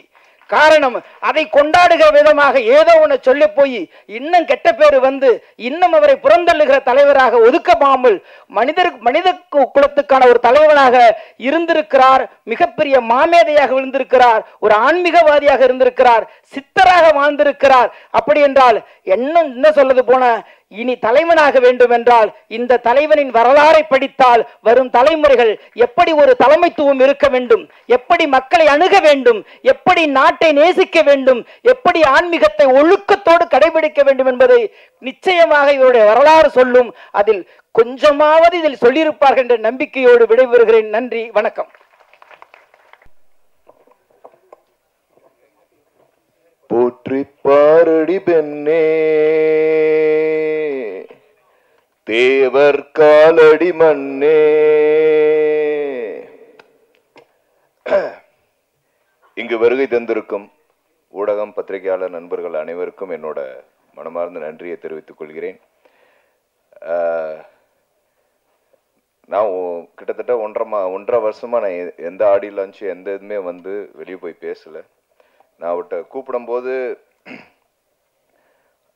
உண்மையை சொல்லணும்னா நம்ம தேவர் ஐயாவோட இந்த தேசிய தலைவரோட படத்துக்காக மட்டும்தான் வந்தேன் அப்படிங்கிறதுல அது வந்து ஒரு பேரானந்தப்படுறேன். ஏன்னா இல்லை பல விஷயம் இருக்கு. நான் பேசினா அதான் நான் சொல்ல, இதே படத்தில் நான் நடிச்சிருந்தா அதையே தவறாக பேசியிருப்பாங்க, நான் தயாரிச்சிருந்தா அதையும் தவறாக பேசியிருப்பாங்க, நான் இயக்கியிருந்தா அதையும் பேசியிருப்பாங்க. ஆனால் உண்மையை சொன்ன நம்ம இயக்குனர் அரவிந்த் ராஜ் ஐயா அவர்களுக்கும் அதை உண்மையை சொல்ல வச்ச தவமணி ஐயா அவர்களுக்கும் என்னோட மனமார்ந்த நன்றி. இதுல அவ்வளவு விஷயம் இருக்கு. நம்ம வந்து இது ஒரு ஜாதியாவோ ஒரு இனமாவோ அப்படின்னு பிரிக்கவே முடியாது. ஏன்னா எங்க வரலாறு, ஏன்னா அவர் பிறந்த மண்ணில் தான் நானும் பிறந்தேன், அதே ஊர்ல தான் நாங்க பிறந்தோம். அப்படிங்கிற போது ஒவ்வொரு எங்க ரத்தத்துல இருந்து எல்லாமே அப்படிதான் இருக்கும். நான் சொல்றேன்ல, உண்மை அதுதான். முக்குளத்தூர் எல்லாமே நாங்க வந்து எங்களுக்கு பெருசா அவர் ஐயா பண்ணல, ஆனா பண்ணதெல்லாம் அவர் வந்து காமனா தான் பண்ணார், பிற இனத்தாராக தான் அதிகமா பண்ணார். ஆனா ஏன் கொண்டாடுறோம்? இப்ப சொன்ன மாதிரி நம்ம ஸ்நேகன் மாப்பிள்ள சொன்ன மாதிரி ஏன் கொண்டாடுறோம் அப்படின்னா, அவரை நாங்க அதான் அவரு தேவர் அப்படின்னு அவரு ஒரு பேர் வச்சுட்டாங்க, அதனாலதான் இந்த அளவுக்கு இவ்வளவு வேற்றுமை வருது, இவ்வளவு விஷயங்கள் வருது. ஏன்னா இப்பதான் எனக்கு ஒரு 5-6 படம் கிடைச்சிருக்கு. என்னை ஒரு ஓரம் கட்டி வச்சிருந்தாங்க ஒரு 6-7 மாசமா. ஏன்னா இந்த மாதிரி நான் ஜாதியில ஏதாவது கொண்டு விடே, நான் இல்லடா, நான் இப்போ வந்து நாளைக்கு ரஞ்சித் சார் நடிச்ச கூப்பிட்டாருன்னா நடிப்பேன், மிகப்பெரிய இயக்குனர். அது மாரி செல்வராஜ் கூப்பிட்டாருன்னா நடிப்பேன், மிகப்பெரிய இயக்குனர். நான் காடு வெட்டின்னு வந்து வேற ஜாதியினர் இதுல தான் நான் ஹீரோவா நடிச்சேன். உண்மையிலே சொல்றேன், ஒரு வெப் சீரியஸ்னு ஒண்ணு எடுத்தாங்கன்னா கண்டிப்பா தேவரையா நடிக்கிறதுங்கிற சாதாரண விஷயம் கிடையாது. ஒரு மிகப்பெரிய பாக்கியம் கிடைச்சிருக்கணும். அந்த பாக்கியம் வந்து பசீர் மாம்சும் சொல்லவே முடியல. நீ இப்படி வேற வந்து உட்காந்து, ஏன்னா அவரை வந்து 15 வருஷமா தெரியும், என்னோட 15 வருஷமா 25 வருஷமா தெரியும் எனக்கு. எங்க அப்பா காலத்துல இருந்து அவர் தெரியும். அவரோட நடவடிக்கை இதெல்லாம் வேற மாதிரி ஒரு பந்தாவான ஆளு. ஆனா இப்பெல்லாம் வந்து கண்ணில் பார்க்கும் போதே இப்படியே தான் வர்றார். என்னங்க மாமா, என்ன மாமா, ஏய் எனக்கு பார்த்த ஒண்ணுமே பேச, அவர் மேல காய் போடலான்னு பார்த்தா இப்படி வச்சுக்கிட்டேன் நான். சோ ஒரு மனிதனுக்கு உள்ள வந்து ஒரு தெய்வீகம் வந்த மாதிரிதான், இதுதான் உண்மை. அவர் உண்மையிலேயே ஒரு தெய்வம். அவரு இறக்கும் போது பக்கத்திலே மயில், அவர் வளர்த்த மயில் இறந்து, எவ்வளவு விஷயங்கள் இருக்கு. அதெல்லாம் அவரை பத்திலாம் நான் தான் 2 மணி நேரத்துல எடுக்க முடியாது. ஒரு வெப் சீரியஸாவோ இது ஒரு மிகப்பெரிய வந்து எடுத்திருக்கணும். ஆனா இந்த அளவு நான் படம் பார்க்கும் போது, நான் ஒரு போன வாரம் தான் அந்த படத்தை பார்த்தேன். நான் வந்து எல்லா சமூகத்து மக்களுக்கும் சேர்த்து சொல்றேன், தயவு செய்து இந்த படத்தை பாருங்க. ஆனா முக்குளத்தூர் மக்கள் வந்து இந்த ஜெனரேஷன்ல இருக்காங்க பாருங்க, ஐயாவை பத்தி பார்த்தே அவனு இந்த படத்தை பார்த்துருங்க, தயவு செய்து சொல்றேன். என்ன வந்து நம்ம, ஏன்னா இத வந்து நீங்க வந்து ஒரு ஜாதிய படமாவே பார்க்காதீங்க, எல்லாருமே பார்க்கணும் இந்த படத்தை. அந்த அளவுக்கு அவர் ஒரு மனிதர் வந்து ஒரு கடவுள் வந்து மனிதனா பிறந்தவர் தான் ஐயா தேசிய தலைவர் ஐயா முத்துராமலிங்க தேவர். இதுதான் வந்து அவரோட உண்மை. இது மறைக்கப்பட்ட வரலாறு. பல விஷயங்கள் வந்து இந்த படத்துல வந்து எக்ஸ்போஸ் பண்ணி சொல்லியிருக்காங்க. நான் ஓப்பனா சொல்றேன், இதுல கான்ட்ரவர்சிலாம் இருக்கு, இல்லைன்னு சொல்லி சும்மா இதெல்லாம் சொல்லாதீங்க. இருக்கு. என்ன கான்ட்ரவர்சி இருக்கு? எல்லாரும் ஒத்துமையா இருக்கணுங்கிற கான்ட்ரவர்சி தான் இருக்கு. ஆமாவா இல்லையா? அவர் அப்படிதான், அவரோட எண்ணம் அப்படிதான், அவரோட செயல்பாடு அப்படிதான். நாங்க ஒவ்வொரு விஷயமும் வந்து வருஷம் நான் எங்க இருந்தாலும் ஐயாவோட இதுக்கு போயிருவோம், ஜெயந்திக்கு போயிருவோம். அந்த ஜெயந்தியில வர கூட்டம் அது வந்து ஒரு மக்கள் கொண்டாடுறாங்க அப்படிங்கன்னா, சில மக்கள் அமைதியா கொண்டாடுறாங்க, அவ்வளவுதான். ஆனா எல்லாருமே அவர் இதை கொண்டாட, பிறப்பும் இறப்பும் ஒரு மனிதனுக்கு ஒரே நாள், யாருக்கு கிடைக்கும் அந்த பாக்கியம்? அப்படிப்பட்ட ஒரு தெய்வீக திருமணம். அவரெல்லாம் வந்து கம்பேரபிளே கிடையாது. இல்ல பல இந்த தேசிய தலைவரை பொறுத்த வரைக்கும், அதாவது எங்க தாத்தாவும் சரி, எங்க தாத்தா பேர் ராமுத்தேவர் ஐயா வந்து முத்துராமலிங்க ஐயா தேவரோட ரைட் ஹேண்ட். அவர் கூடயே இருந்தவர், அவர் கூடயே இருந்து பல விஷயங்களை பண்ணவர். அப்படி இருந்து வந்தவர் தான் எங்க அப்பா களஞ்சிய தேவர். என் பேரை வந்து சுரேஷன் கட் பண்ணியாச்சு. ஏன்னா அது ஜென்ரேஷன் மாறிடுச்சு. இனிமே என் பிள்ளைகளுக்கெல்லாம் வரும்போது என்ன எப்படி இதெல்லாம் தெரியாது. ஆனா இந்த மாதிரி ஒரு படைப்புகள் வந்து உருவாக்கப்பட்டிருக்குல்ல, இது நான் ஓடிடிலேயோ வேற தளத்திலேயோ போயிட்டு இது போய் பல பல பல பேருக்கு இப்படி ஒரு மனிதர், இப்படி ஒரு தலைவர் வாழ்ந்தாரு, இப்படி ஒரு அரசியல் தலைவர் வாழ்ந்தாரு. ஏன்னா ஏங்க உண்மையிலே சொல்றேங்க, இப்ப கட்சி ஆரம்பிச்சவங்க எல்லாம் இல்ல, எல்லாரும் போய் அவர் எப்படி இருந்தாரு, அவர் எப்படி ஒரு அரசியல் அணுகுமுறை எப்படி செய்தாரு. ஏங்க எலெக்ஷனு எம்பி எம்எல்ஏக்கு நிக்கிறாரு, வாயே திறக்காம ஜெயிச்சவருங்க அவரு. அதுல ஒரு டைலாக் இருக்கு, ஏன்னா நானு மொத்தமா ஓட்டு போட்டு தானே நான் ஜெயிச்சேன் அப்படின்னு ஒரு மிகப்பெரிய என்ன சொல்றீங்க, ஒரு இனத்தார் கிடையாது, என்னைய போய் ஜாதிய தலைவர்னு சொல்றீங்களா, ஒரு இனம் போடலையா, மொத்த இனமும் சேர்ந்து போட்டதுதான் அவர் ஜெயிச்சார். அவர் இது வரைக்கும் தோத்த வரலாறே கிடையாது. அப்படிப்பட்ட மனிதரை வந்து இன்னைக்கு சொல்ற அந்த மனிதரையும் சரி அதுல சார்ந்து வந்த எங்களையும் சரி ஜாதியா பார்க்காதீங்க. நான் ஒரு தேவனா பேசல, நான் ஒரு மனுஷனா பேசுறேன். அத வந்து மைண்ட்ல வச்சுக்கணும். ஐயோ ஜாதி பேசிட்டான், ஜாதி படம் பண்ணிட்டான், அதெல்லாம் கிடையவே கிடையாது. அதெல்லாம் ஐயாவோட வழியில வந்தவங்க நாங்க யாருமே அந்த மாதிரி ஜாதி எடுத்து கொண்டாடக்கூடிய மனிதர்கள் அல்ல. ஜாதி படம் எடுத்து பெருமையா, அது வந்து பெருமைன்னு கிடையாது, இந்த மாதிரி விஷயங்கள்லாம் நடந்து இருக்குங்கிறத எக்ஸ்போஸ் பண்ணி படமா எடுத்தோம், அது பெருமையா நினைச்சுக்கிட்டாங்க எல்லாருமே, அவ்வளவுதான். பெருமையா பேசுறாங்க, பெருமையா பேசுறாங்க, இருந்ததை பேசுறோம், பெருமையா பேசல. ஆமாவா இல்லையா ஐயா? நீங்க சொல்லுங்க தவமணி ஐயா. இப்படி இருந்திருக்காங்க மனிதர்கள், அந்த மாதிரிதான் இருந்திருக்காங்க. அத பேசுறதுல தவறே கிடையாது. சில பேர்களோட வலி, அந்த வலியை போக்குனவரே தேவர் ஐயா தானே. பல பேரோட வலிகளை போக்கிய அவங்களை வந்து ஒரு யாருக்குமே வந்து ஏற்றத்தாழ்வு இருக்கக்கூடாதுங்கிறத வந்து செய்தவரே தேவர் ஐயா தான். ஐயா அதாவது வந்து இந்த மனுஷனுக்கு நேதாஜி சுபாஷ், ஐயோ அதுவும் சொல்ல முடியல, எல்லாமே பெரிய பெரிய ஆளுங்கள்லாம் பேரை வச்சுக்கிட்டு ஒரு மிகச்சிறந்த ஒரு வழக்கறிஞர் இவரு. அவர் வந்து நேதாஜி வரும்போது அப்படியே புல்ல அரிச்சிருச்சுங்க இந்த படத்துல. இந்த மனுஷன் ஒரு சின்ன ஒரு என்ன சொல்லுவாங்க, சின்ன தியேட்டர் தான் நாங்க பார்த்தது. அப்படியே ஒரு எமோஷனல்ல என்னால ஒண்ணுமே பண்ண முடியல. சரி என்னைக்கா ஒரு ஸ்டேஜ் கிடைக்கும் அப்ப சொல்லலான்னு தான் நான் நினைச்சேன். அவ்வளோ அருமையா, அவ்வளோ தத்துருவமா இருந்துச்சு நேதாஜி ஐயா வரும்போது. அவர்கிட்ட கூட இருந்தது ஒரே தமிழன் வந்து எங்க ஐயா, அதாவது நம்ம ஐயா தேசிய தலைவர் மட்டும்தான். அவ்வளோ போராட்டங்கள், அவர் எங்க இருந்தாரு என்ன ஆனாருன்னு கூட தெரியாது, ஆனா இவருக்கு தான் தெரியும்.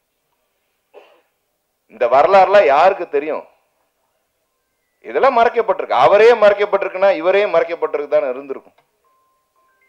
இத இன்னும் இந்த படம் எடுத்த உண்மையிலேயே என்னோட நண்பர், என்னோட சகோதரர், இது என்ன ஒரு அழகான விஷயம் தருமா, இதுல நடித்த எனது மாமா பசீர் அவர்கள் தேவர் இல்ல, இயக்குனர் அரவிந்த் ராஜ் சார் வந்து தேவர் இல்ல, அதுக்கு மேல இவரை தயாரிச்சதும் தேவர் இல்ல. இது ஒரு மிகப்பெரிய விஷயம் இல்லையா? அது யாருமே இன்சிஸ்ட் பண்ணி எதையுமே வந்து செய்யல. ஒரு தேசிய தலைவர்ங்கிற ஒரு மிகப்பெரிய அவரோட காவியத்தை எடுத்து உங்களுக்கு படைச்சிருக்காங்க. ஸோ அந்த இது வந்து உங்களுக்கு சேர்ந்துருக்கு. நீங்க தயவு செய்து எல்லா சமூகத்தினரும் இந்த படத்தை பார்க்கணுங்கிற கையெடுத்து நான் உங்களை கேட்டுக்கிறேன். பாருங்க, அவர் இப்படி ஒரு மனிதர் வாழ்ந்தாருங்கிறத பாருங்க. ரொம்ப சந்தோஷம். எனக்கு வந்து இந்த படத்தை வந்து தயாரிச்ச சத்யா அவர்களுக்கு வந்து ஒரு மிகப்பெரிய நன்றி. நம்ம வந்து டைரக்டர் சாருக்கு வந்து ஒரு மிகப்பெரிய நன்றி சார். இதை வந்து இவ்வளவு தூரம் நாங்கெல்லாம் வந்து அதாவது இதெல்லாம் ரொம்ப பெருசா பண்ணணும்னு சொல்லிட்டு நான் தான் சொல்றேன்ல, நான் முக்குளத்தூர் எல்லாத்துக்குமே சொல்றேன், வான் பண்ணி சொல்றேன், உங்களுக்கு எல்லாம் அறிவு இல்லையா? எத்தனை பேர் எவ்வளவு கோடிசனா இருக்கீங்க? எடுத்திருக்கலாம்ல ஒரு 1000 கோடி 500 கோடி இல்ல. நம்ம முக்குளத்தூர் சமூகம் தென் மாவட்டத்துல எவ்வளவு பெரிய ஆளா இருக்கீங்க? எடுத்திருக்கலாம்ல, இவங்களுக்கே சப்போர்ட் பண்ணி கூட இருந்திருக்கலாம்ல. நான் படம் பார்த்துட்டு வந்து அங்கேயே ஓப்பனா சொன்னேன், எடுக்கணும், அவரோட வளர வர மீசை மாத்திரம் முறுக்குனா பத்தாது, நான் போடுறேன், அது மாதிரி எல்லாரும் சேர்ந்து போடுங்க. போட்டு இந்த மாதிரி முக்குளத்தூர் மட்டும் இல்ல எல்லா சமூகத்தினரும் அதுல சிறந்த தலைவரை வந்து அவங்க படைப்பை வந்து சும்மா சொல்லிக்கிட்டா பத்தாது, எடுத்து பண்ணணும், வரலாற சொல்லணும். அதுக்கு சொல்றதுக்கு எல்லாரும் கூட நிக்கணும். அவங்க மேலதான் எனக்கு கோவம். இவங்க எடுத்ததை வந்து உண்மையிலேயே பாராட்டுறேன். இவங்களுக்கு வந்து எல்லாரும் முழு ஆதரவு கொடுக்கணும்னு நான் சொல்லிக்கிறேன். நன்றி நன்றி நன்றி நன்றி நன்றி. இங்கே ரொம்ப ஷார்ட்டாக முடிச்சுக்கிறேன். ஏன்னா இந்த படத்தினுடைய வெற்றி விழாவில் நாங்கள் எல்லாரும் திரும்பி பேசுவோம். ஓகேங்களா? தேவராக அவர் இருந்தது நான் நேரில் பார்த்தேன். மேக்கப் போகிறதுக்கு முன்னாடி முருகன் படத்தை தொட்டு கும்பிட்டு அசைவம் கூட சாப்பிடாம வெறும் பழங்கள் மட்டும் சாப்பிட்டு அப்படியே தேவரையாவே வாழ்ந்தார். அதே மாதிரி அவருக்கு அப்படிப்பட்ட ஒரு அருமையான மேக்கப் போட்ட நம்ம தம்பி இங்கே இருக்கார். அவருக்கு ஒரு பாராட்டு தெரிவிச்சுக்கிறேங்க. அப்புறம் இந்த படத்தை எந்த விதமான சிக்கலும் இல்லாமல் அந்த புக்கை படித்து நவமணி ஐயா அவர்கள் கூடயே இருந்து எல்லாத்தையும் கேட்டு பண்ண எங்களுடைய இயக்குனர் அவருக்கு நான் மிகப்பெரிய பாராட்டு தெரிவிச்சுக்கிறேன். இந்த படம் மிகப்பெரிய வெற்றி அடைய உங்கள் எல்லோருடைய வாழ்த்துக்கள் தேவைப்படுகிறது. நன்றி, வணக்கம். அனைவருக்கும் என்னுடைய அன்பான பணிவான மகிழ்ச்சியான வணக்கத்தை தெரிவித்துக் கொள்கின்றேன்.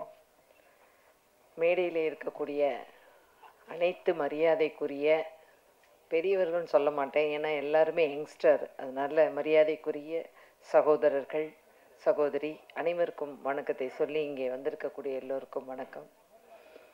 இன்னைக்கு காலையில் சுமார் ஒரு 12 மணி அப்படி நான் ஒரு நிகழ்ச்சிக்கு போயிட்டு வந்துட்டு இருக்கும்போது என்னோடய வாட்ஸ்அப்பை காரில் செக் பண்ணும்போது சத்யா இந்த இன்விடேஷனை எனக்கு அனுப்பிச்சிருந்தார். என்ன சத்யா ஒரு இன்விடேஷன் அனுப்பிச்சிருக்காரு அப்படின்னு நினச்சிட்டு தம்பி அனுப்பிச்சிருக்காருன்னு பார்த்தா இன்னைக்கு சாயந்தரம் இந்த மாதிரின்னு அதில் பசும்பொன் முத்துராமலிங்க தேவர் ஐயா அப்படிங்கிற படம் அந்த மாதிரி எல்லாம் வந்த உடனே அந்த பார்த்த உடனேயே நான் சத்யாவுக்கு ஃபோன் பண்ணேன். தம்பி என்ன தம்பி இந்த மாதிரி ஒரு படம் எடுக்கிறேன், நான் சினிமா லைனில் போயிட்டுருக்கேன்னு சொன்னீங்க, ஆனால் இந்த மாதிரி ஒரு நிகழ்ச்சி இருக்குதுன்னு சொல்கிறீங்களே, ரொம்ப சந்தோஷம். நான் அவர்கிட்ட சொன்ன வார்த்தையை தான் சொல்கிறேன். நான் ராமநாதபுரத்துக்காரி, நான் பிறந்தது ராமநாதபுரம். ஐயா பொதுவானவர், எல்லோருக்கும் சொந்தமானவர், எங்கள் எல்லாருடைய உணர்விலும் இரத்தத்துலேயும். அடிக்கடி ஐயாவுடைய அந்த குரு பூஜைக்கு நாங்கள் போயிருக்கோம், சரித்திரங்கள் படிச்சிருக்கோம். அதனால் என்னை அறியாமல் தான் நான் கண்டிப்பாக வருவேன் தம்பி. இது நானும் நீங்கள் நினைக்கிற மாதிரி ஒரு சமுதாய தலைவர் கிடையாது ஐயா, ரொம்ப பொதுவானவர் அப்படின்னு நானே வாலண்டியராக தான் சொன்னேன். அக்கா நீங்கள் வந்தீங்கன்னா எனக்கு சந்தோஷம், எங்கே இருக்கீங்கன்னு எனக்கு தெரியல. சத்யாவை பற்றி நான் சொல்லணும், ஏன்னா அரசியலில் நாங்கள் எல்லாருமே ஒரே கட்சியில், நானும் சத்யாவும் ஒரே கட்சியில் அனைத்து இந்திய அண்ணா திராவிட முன்னேற்ற கழகத்தில் பயணம் செய்யக்கூடியவர்கள். நான் காஞ்சிபுரம் மாவட்டத்துக்கு இன்சார்ஜ், அதனால் நான் அடிக்கடி சத்யாவை பல்வேறு நிகழ்ச்சிகளில் பார்ப்பேன். ஒரு வருஷத்துக்கு முன்னாடி ஒரு நிகழ்ச்சியில் நான் மாவட்ட செயலாளர் அண்ணன் சோமசுந்தரம் சத்யாலாம் நின்றுட்டு இருக்கும்போது, என்ன தம்பி உன்னை பார்க்கவே முடியலையே அப்படின்னு கேட்டேன். அப்போ அவர் சொன்னார், மாவட்ட செயலாளர் அக்கா இப்போ அவர் தனி லைன் எடுத்துட்டாரு, சினிமா அந்த தயாரிப்புகளில் உள்ளே போயிட்டாரு அப்படின்னு. நான் உடனே சொன்னேன், தம்பி எனக்கும் ஒரு ரிலாக்ஸேஷன் வேணும், ஒரு அத்தை சித்தி பாட்டி என்னமோ ஒரு ரோல் எனக்கு கொடு. நான் கேட்டேன் அவர்கிட்ட, அவர் நல்ல ஞாபகம் இருக்கும், நான் கேட்டேன். அதனால எங்களுக்கும் ஒரு ரிலாக்ஸேஷன் வேணும் தம்பி, சும்மா சாதாரணமாக ஏதாவது ஒரு ரோல் கொடு அப்படின்னு.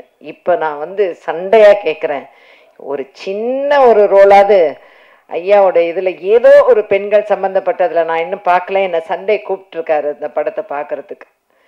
அதனால் இன்னைக்கு வந்தது அப்படிங்கிறது நான் உரிமை எடுத்து, நான் மேடைக்கே வரமாட்டேன்னு சொன்னேன், கீழே உட்காந்து இதை ரசித்து இந்த நிகழ்ச்சியை பார்க்கணுன்னு தான்ப்பா வந்தேன், மேடையில் என்னை உட்கார வைக்காத அப்படின்னு. இல்லைக்கா நீங்கள் வாங்க அப்படின்னு சொல்லி, தம்பி அப்படிங்கிறதுனால தான் நான் மேடைக்கு வந்தேன். எல்லாரையும் பேசக்கூடிய விஷயங்களை நான் திருப்பி பேச விரும்பலை. உணர்வோடு அந்த மாவட்டத்தை சேர்ந்த அப்படிங்கிறதுல, அந்த மாவட்டத்தில் எல்லாருமே பசும்பொன் முத்துராமலிங்க தேவர் ஐயா அப்படின்னா மனசில் வரக்கூடிய ஒரே வார்த்தை என்னன்னா, அவர் ஒரு தெய்வீக ஒரு தலைவர், தெய்வீகமும் சேர்ந்த ஒரு தலைவர். இந்த இடத்துல ஒரே ஒரு அரசியல் நிகழ்வு நான் சொல்ல கடமைப்பட்டிருக்கேன். 2011-16 நான் அமைச்சராக இருக்கும் பொழுது சுற்றுலாத்துறைக்கு அமைச்சராக இருந்தேன் ஒரு 2 years. அந்த துறையில் இருக்கும் பொழுது எனக்கு ஏதோ ஒரு தோணிக்கிட்டே இருந்தது. அம்மா எல்லா நிகழ்ச்சிக்கும் எல்லா வருடங்களும் போகும் பொழுது போயிட்டு நான் வரும்போது அன்றைக்கு எப்போவுமே சாயந்தரம் ஒரு நிகழ்ச்சி, அரசு நிகழ்ச்சி நடக்கும். இப்போ தம்பி உதயகுமார் நாங்கள் எல்லாரும் அந்த நிகழ்ச்சியில் இருக்கும் பொழுது, அந்த கமிட்டி அந்த இதில் இருக்கும் பொழுது, இந்த பசும்பொன் ஐயாவுடைய இந்த நினைவு இந்த இடத்துக்கு பக்கத்தில் அரசு சார்பாக இன்னும் என்ன தேவை அப்படின்னு கேட்டேன். அப்போ ஒரு சமுதாய கூடம் அரசு நிதி ஒதுக்கீடு பண்ணி அது வரும்பொழுது தங்குறதுக்கு, சாப்பாடு செய்கிறதுக்கு, இந்த ஒரு நிகழ்ச்சி அரசு நிகழ்ச்சியை நடத்துறதுக்கு ஒரு சமுதாய கூடம் அரசு சார்பாக வேண்டும் சொன்ன உடனேயே, அன்றைக்கு தேவரையாவை நாங்கள் நேரடியாக பார்த்ததில்ல. அவர் சொன்னார் எங்கள் தாத்தா அப்பா கூட இருந்தாங்கங்கிறதெல்லாம் எங்களுக்கு தெரியாது. அந்த ஊரை சேர்ந்தவர்கள் அன்றைக்கு மாண்புமிகு அம்மா அவர்களுடைய நல்லாசியோடு நிதி ஒதுக்கீடு செய்யப்பட்டு அடுத்த ஆண்டு குரு பூஜைக்கு போவதற்கு முன்பாகவே அந்த சமுதாய கூடத்தை அரசு சுற்றுலாத்துறை மூலமாக கட்டி கொடுப்பதற்கு ஒரு தூண்டுகோலாக நான் இருந்தேன் என்பதை பெருமையோடு இந்த இடத்திலே சொல்லிக்கொள்ள கடமைப்பட்டிருக்கின்றேன். வீடியோ கான்ஃபரன்சிங்கில் அம்மா அதை திறக்கும் பொழுது மிகுந்த மகிழ்ச்சியாக இருந்தது. ஆகவே உலகம் போற்றும் பார் போற்றும் நாம் பெருமைப்பட வைக்கக்கூடிய அளவிலே இருக்கக்கூடிய ஒரு பெரிய வரலாற்று தலைவர் என்பது பசும்பொன் முத்துராமலிங்க தேவர் ஐயா. இந்த நிகழ்ச்சியில் கலந்து கொள்வதில் நான் பெருமை அடைகின்றேன். அதே போல் எல்லாருமே பஷீர் அவங்கள பற்றி சொன்னாங்க.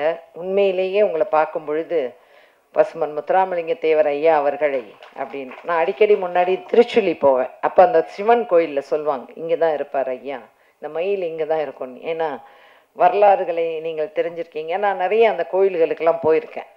அப்போது இந்த மாதிரிலாம் இருக்கக்கூடிய இடங்களை பார்த்துருக்கோன்னு சொல்லும் பொழுது ஒரு தெய்வீக தலைவராக இருந்து பெரிய ஒரு மாபெரும் தலைவராக இருந்த ஐயா அவர்களுடைய இந்த படத்தை எல்லாரும் பார்க்க போகிறோம், எல்லாரும் பார்ப்போம். அதே போல் அவர் சுரேஷ் சகோதரர் சொன்னது போல் ஒரு ராமநாதபுரத்துக்காரங்க எந்த ஜாதியாக இருந்தாலும் பரவாயில்ல, ஒரு ராமநாதபுரத்துக்காரங்க எடுத்திருந்தா இன்னும் பெருமையாக இருந்திருக்குங்கிற ஏக்கம் எனக்கு இருக்கின்றது. இன்னும் பரவாயில்ல, நிறைய சீரீஸ் எடுக்கலாம், இன்னும் எத்தனையோ தொடர்புகள் இருக்கலாம், 2ஆம் பாகம்னு எடுக்கலாம், 3வது பாகம்னு எடுக்கலாம். நிச்சயமாக யார் எடுத்தாலும் என்ன மாதிரி ஆள்களுக்கு ஒரு நடிக்கிறதுக்கு ஒரு வாய்ப்பை கொடுக்கும்படி கேட்டுக்கொள்கிறேன். வணக்கம்.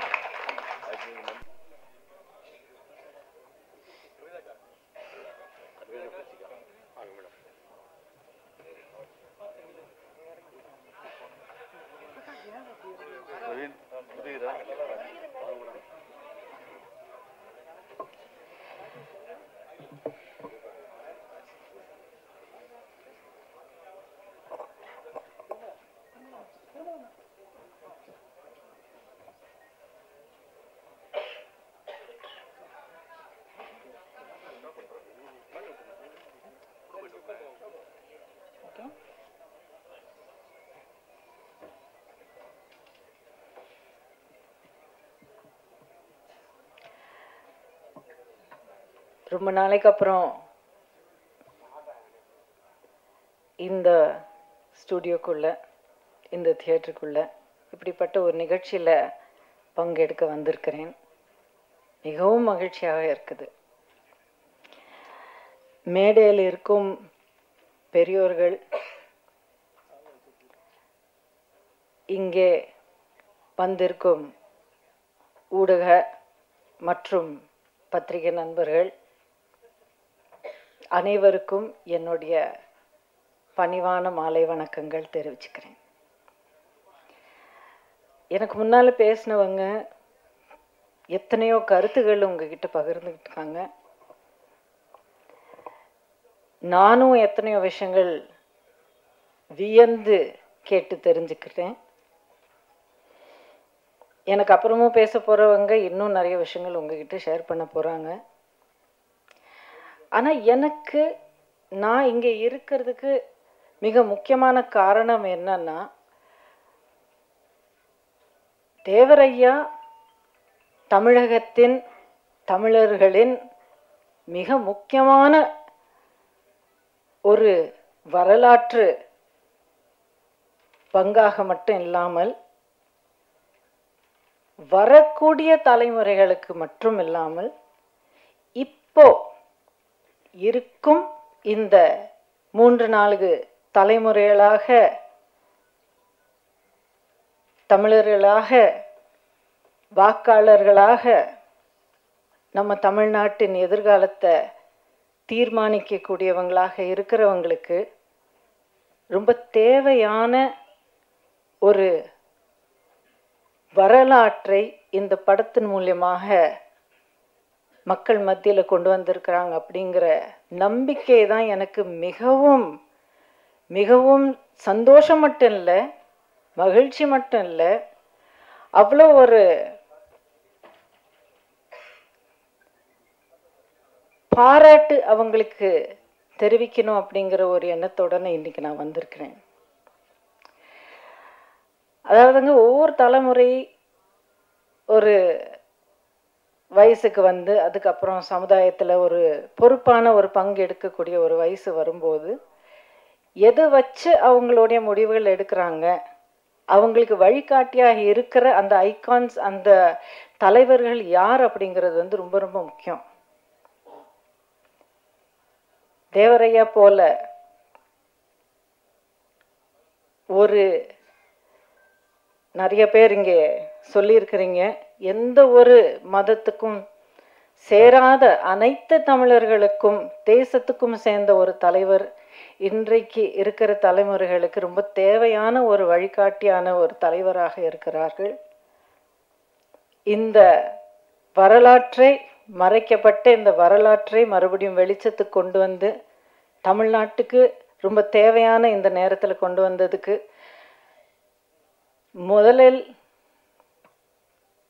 முதல்ல யாருக்கு சொல்லணும்னு தெரியல, ஏன்னா எல்லாருக்கும் அவ்வளோ மிகப்பெரிய பங்கு இருந்திருக்கு.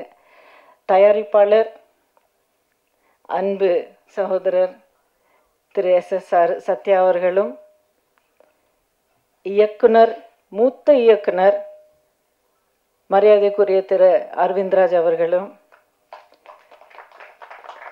மற்றும் இந்த படத்தை வந்து இந்த திரைக்கு கொண்டு வந்து நம்ம எல்லாருக்கும் சேர்க்கக்கூடிய ஒவ்வொரு டெக்னீஷியனும் ஒவ்வொரு ஆர்டிஸ்டும் எல்லாருக்கும் என்னுடைய மனமார்ந்த பாராட்டுகளை தெரிவிச்சுக்கிறேன். ரொம்ப முக்கியமான ஒருத்தரை நான் விட்டுட்டேன்னு நினைக்கிறீங்களா? முடியவே முடியாது. தேவரையா அவர்களுடைய படத்தை எடுக்கிறாங்கன்னா முதல்ல யாரப்பா இந்த கதாபாத்திரத்தில் நடித்து இந்த மிகப்பெரிய ஒரு அரசியல் சமுதாயம்னா நீங்கள் வந்து தப்பாக எடுத்துக்காதீங்க, நம்ம தமிழ் நாட்டு அத்தனை சமுதாயத்துக்கும் சேர்ந்த இந்த தலைவரை திரைய மேலே நம்ம எல்லாருக்கும் சித்தரிக்க போகிற இந்த கலைஞர் யார் அப்படிங்கிறது நான் ரொம்ப ஆர்வமாக பார்த்துக்கிட்டு இருந்தேன். ஏன்னா இங்கே வர்ற வரைக்கும் யார் நடிச்சிருக்காங்க அப்படிங்கிறது எனக்கு தெரியல. ஆனால் அவர் பார்த்த உடனே, திரு பஷீர் அவர்களை பார்த்த உடனே வியந்து போய் அப்படியே ஒரு 2 நிமிஷம் அப்படியே பார்த்துக்கிட்டே இருந்தேன். ஐயா, உங்களுக்கு என்னுடைய மனமார்ந்த ஒரு நடிகராக, ஒரு நடிகர் இன்னொரு நடிகருக்கு மட்டும் இல்லாமல் இந்த சமுதாயத்துக்கு, நம்ம தமிழ்நாட்டுக்கு சேர்ந்த ஒருத்தராக உங்களுக்கு என்னுடைய மனமார்ந்த பாராட்டும் என்னுடைய மனமார்ந்த நன்றியும் தெரிவிச்சுக்கிறேன். உங்கள் எல்லாருடைய கையில் ஒரு மிகப்பெரிய பொறுப்பு இருக்குங்க. இந்த படத்தை மக்களுக்கு மத்தியில் நீங்கள் கொண்டு போகணும். கான்ட்ரவர்சி அப்படிங்கிறது இப்போ நிறைய விஷயங்களில் ஒரு ஆடட் மசாலாவாக இருக்கிற இந்த காலத்தில் ஒரு தனிப்பட்ட ஒரு ருசி கொண்டு வர்றதுக்காக திணிக்கப்பட்ட இந்த காலத்தில் தயவு செய்து தமிழர்களுக்கு, அத்தனை தமிழர்களுக்கும், தமிழ்நாட்டுக்கும் இந்த நேரத்தில் ரொம்ப தேவையான இந்த மாமனிதருடைய கதை அத்தனை மக்கள்கிட்ட கொண்டு போய் சேர்க்குற அந்த மிகப்பெரிய பொறுப்பு உங்கள் கையில் இருக்குது. ஊடக நண்பர்களும் பத்திரிகை நண்பர்களும் அனைவருக்கும் நான் உங்ககிட்ட இந்த மனமார்ந்த வேண்டுகோளை வைக்கிறேன். கண்டிப்பாக நீங்கள் எல்லாரும் இவ்வளோ சைலண்ட்டாக, இவ்வளோ ஒரு ஃபோக்கஸோடு நீங்கள் இவ்வளோ நேரமாக நீங்கள் கேட்டுக்கிட்டு இருக்கீங்க. கண்டிப்பாக நீங்களும் இந்த பயணத்தில் ஒரு மிகப்பெரிய பங்கு எடுப்பீங்க, அந்த பொறுப்பு நீங்கள் வந்து எடுப்பீங்க அப்படிங்கிற முழு நம்பிக்கையோட எனக்கு இந்த மேடையில் பேசுகிற இந்த வாய்ப்பு கொடுத்த தம்பி சத்யா அவர்களுக்கு, கோகுலேந்திரா அக்கா சொன்னது போல் இவர் வந்து திடீர்னு நேற்றுக்கு சாயங்காலம் ஃபோன் பண்ணார் எனக்கு. அக்கா நான் சத்யா பேசுகிறேன் காஞ்சிபுரம் அப்படின்னு சொல்லி பேசினார். இதுக்கு முன்னாடி நான் ஒரு தடவை 2 தடவை அவர்கிட்ட பேசியிருக்கேன். இந்த மாதிரி ஒரு படம் எடுத்திருக்கேன், நீங்கள் வரணும் அப்படின்னாரு. சரிங்க எப்போங்க நிகழ்ச்சி அப்படின்னு கேட்டது, நாளைக்கு சாயங்காலம் 6 மணிக்கு பிரசாரில் நீங்கள் வந்துடணும் அப்படின்னாரு. முடியாதுன்னு சொல்கிறதுக்கு வாய்ப்பே இல்லை. கண்டிப்பாக நான் வரேன்னு சொன்னேன். இங்கே வந்ததுக்கு ரொம்ப ரொம்ப சந்தோஷமாக இருக்குது. மறுபடியும் எல்லாருக்கும் என்னுடைய மாலை வணக்கங்களும் என்னுடைய மனமார்ந்த நன்றியும் தெரிவிச்சுக்கிறேன்.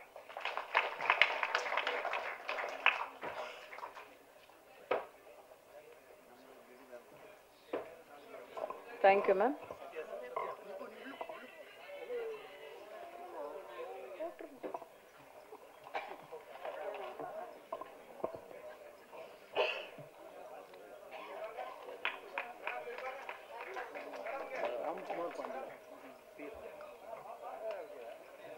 நன்றி. அடுத்ததாக நாம் பேச அழைக்கிறோம் 20ஆம் நூற்றாண்டில் மனித சமூகம் பெற்ற மாபெரும் தலைவராக திரு ஐயா அவர்களின் படத்தை வாழ்த்த வந்திருக்கும் ஆப்பநாடு மறவர் சங்க தலைவர் திரு ராம்குமார் பாண்டியன் அவர்களை இப்போது பேச அழைக்கிறோம். ஒரு சில வார்த்தைகள்.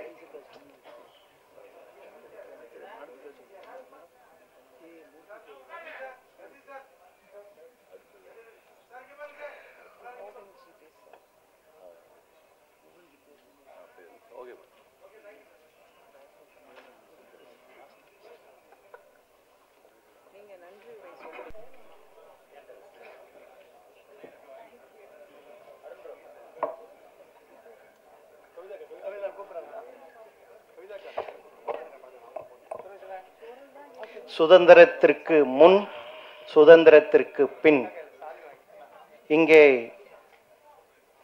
வந்திருக்கக்கூடிய, மேடையில் அமர்ந்திருக்கக்கூடிய பெரியவர்களுக்கும், இங்கே பெருந்திரளாக வந்திருக்கக்கூடிய தேசிய தலைவர், திரைப்பட குழுவினர் அனைவருக்கும், பத்திரிகை நண்பர்களுக்கும், பெருந்திரளாக வந்திருக்கக்கூடிய பொதுமக்கள் அனைவருக்கும் ஆப்பநாட்டின் தலைவர் டாக்டர் ராம்குமார் ஐயா நான் என்னுடைய பணிவான வணக்கத்தை தெரிவித்துக் கொள்கிறேன். சுதந்திரத்திற்கு முன், சுதந்திரத்திற்கு பின் ஒரு மாபெரும் காவியத்தை ஒரு பெரிய திராணியோடு நமது மிகப்பெரிய மூத்த இயக்குனர், எல்லாரும் வியந்து பார்த்த ஊமை விழிகள் என்ற திரைப்படத்தை, காவியத்தை நமக்கு கொடுத்த ஒரு மாபெரும் இயக்குனர் அண்ணன் ரவி அவர்கள் இந்த தேசிய தலைவர் என்ற காவியத்தை, அரவிந்த்ராஜ் அண்ணன் அவர்கள் இந்த மாபெரும் காவியத்தை நமக்கு கொடுத்திருக்கிறார். சென்னையில் பிறந்து சென்னையிலே வளர்ந்து நமது பசுமோன் ஐயா சித்தர் தெய்வீக திருமணார் அவர்களின் முழு வரலாற்றையும் படமாக தயாரிப்பு செய்திருக்கிறார். SSR சத்யா சகோதரர் மற்றும் அவரது குடும்பத்தார்களுக்கும் இந்த தருணத்தில் நன்றியமும் வணக்கத்தையும் தெரிவித்துக் கொள்கிறேன். இந்த காவியத்தில் எல்லோரும் தேவர் திருமகனார், அதாவது சொல்லுவாங்க மனிதனும் கடவுளாகலாம் அப்படி என்று. நமது சாய்பாபா தாய் வயிற்றில் பிறந்து இன்றைக்கு தெய்வமாக பல கோடி இந்துக்களால் வணங்கக்கூடியவராக இருக்கிறார். அது போன்று தாய் வயிற்றில் பிறந்து தந்தை முகத்தை பாராது இஸ்லாமிய தாய் மடியில் தவழ்ந்து பால் குடித்து ஒரு ஒழுக்கம், வீரம், ஆய கலைகளை கற்று இப்படிதான் வாழ வேண்டும். ஒரு குழந்தையானது ஒழுக்க நெறி வீரம், எப்படி படிக்க வேண்டும், எப்படி தேசப்பற்றோடு வாழ வேண்டும், இப்படி பெண்களை எப்படி மதிக்க வேண்டும் என்று மாபெரும் குணங்களை பெற்றவர்தான் அந்த தேவர் திருமகனார் அவர்கள். அந்த தெய்வீக திருமகனார் அவரை எளிதாக ஒருவர் நடித்திட முடியாது. அந்த கதாபாத்திரத்தை நடிப்பதற்காக ஒரு பெரிய தவத்தை, இஸ்லாம் மதத்தில் பிறந்திருந்தாலும் ஒரு மாபெரும் தவத்தை அண்ணன் மதிப்பிற்குரிய பசீர் அவர்கள் கொடுத்திருக்கிறார்கள். எல்லோரும் சொன்னார்கள் அவர் மாமிசத்தை சாப்பிடுவதை தவிர்த்து விட்டார் என்று. அண்ணன் இப்ப இந்த அக்டோபர் மாதம் ஃபுல்லா இங்கே எத்தனையே தேவர் இளைஞர்கள் இருக்கிறார்கள், முக்குளத்தூர் மக்கள் இருக்கிறார்கள், 2.5 கோடிக்கு மேல இருக்காங்க. ஆனா இந்த அக்டோபர் மாதம் முதல் தேதி பிறந்த தேதியிலிருந்து ஒரு இஸ்லாம் மதத்தில் பிறந்திருந்தாலும் அண்ணன் அவர்கள் காப்பு கட்டி 30 வரை, அக்டோபர் 30 வரை விரதமாக இருக்கிறார் என்றதை கேட்டு அதை நம் வார்த்தைகளால் சொல்ல முடியாத அளவுல அண்ணன் அவர்கள் இருக்கிறார்கள் என்று அவரை மறுபடியும் இந்த தருணத்துல பசீரண்ணன் அவர்களை போற்றி வணங்கி அவர் மென்மேலும் எல்லா புகழும் அவருக்கு கிடைக்க வேண்டும் என்று, அதற்காக தேவர் சமூகம் மட்டுமல்ல ஒட்டுமொத்த சமூகமும் தமிழ் சமூகம் அனைவரும் அவருக்கு உறுதுணையாக இருப்போம் என்று இந்த தருணத்தில் தெரிவித்துக் கொள்கிறேன். தேவர் நான் முதலே சொன்னது போல சுதந்திரத்துக்கு முன் சுதந்திரத்துக்கு பின் 2 காலகட்டங்களிலும் இன்றைக்கு நம் அனைவரும் சுதந்திர காத்தை சுவாசிக்கிறோம் என்றால் அதற்கு நம் முன்னோர்கள் சிந்திய ரத்தம்தான்.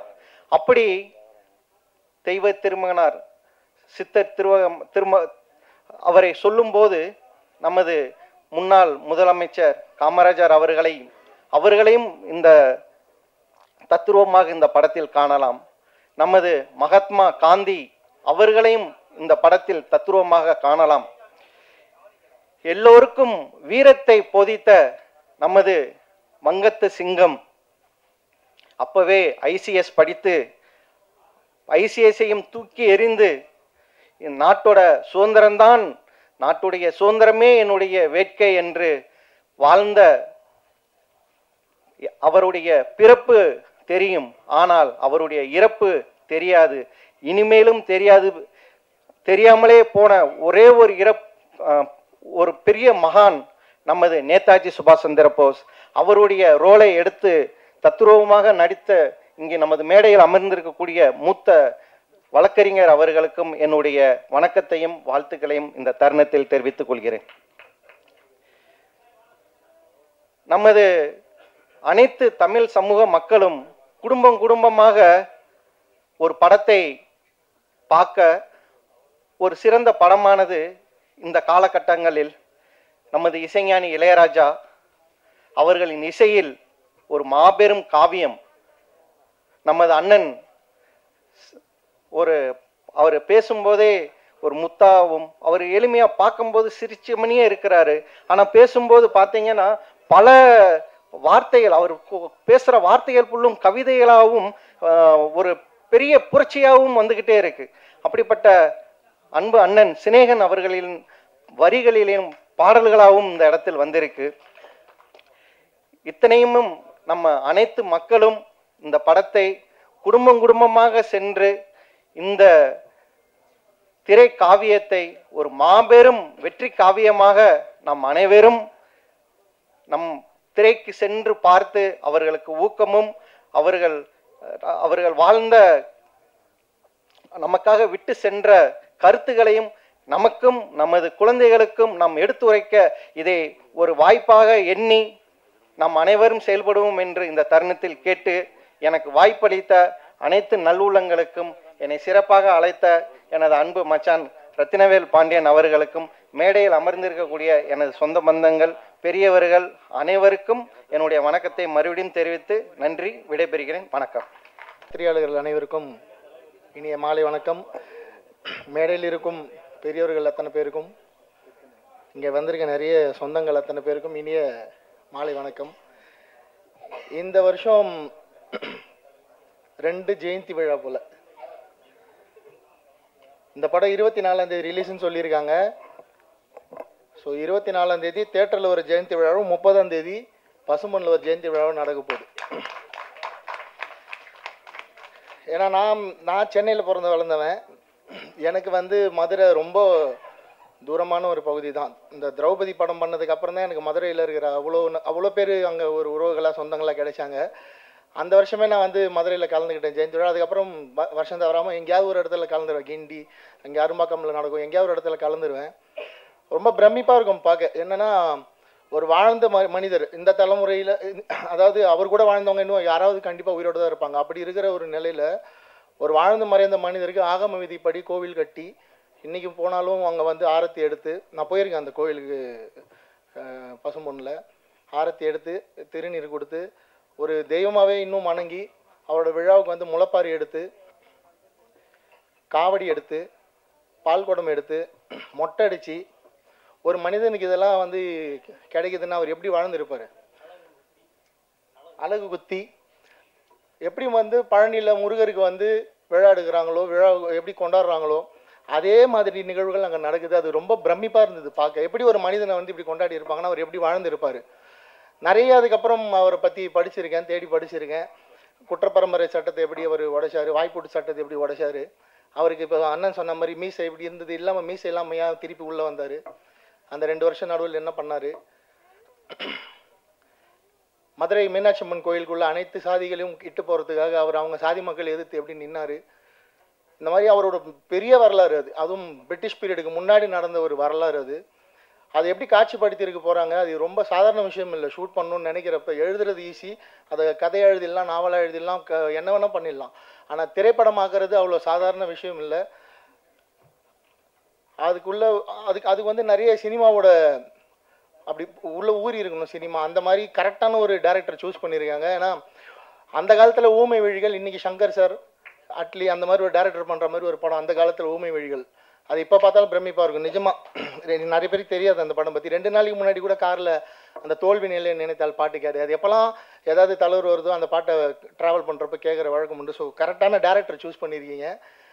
ஆனால் யாருமே இங்கே வந்து கான்ட்ரவர்சி இல்லாத படம் அப்படி சொல்கிறது தான், அப்படி சொல்ல வேணாம். ஏன்னா அவரோட வாழ்க்கையே அப்படி தானே. எல்லாரையும் கூட இருக்கிற சமூக மக்களை எதிர்த்து மற்ற சமூகங்களுக்கு நல்லது செய்கிறது, இதில் எப்போவுமே ஒரு பிரச்சனை இருந்துகிட்டே தான் இருக்கும்.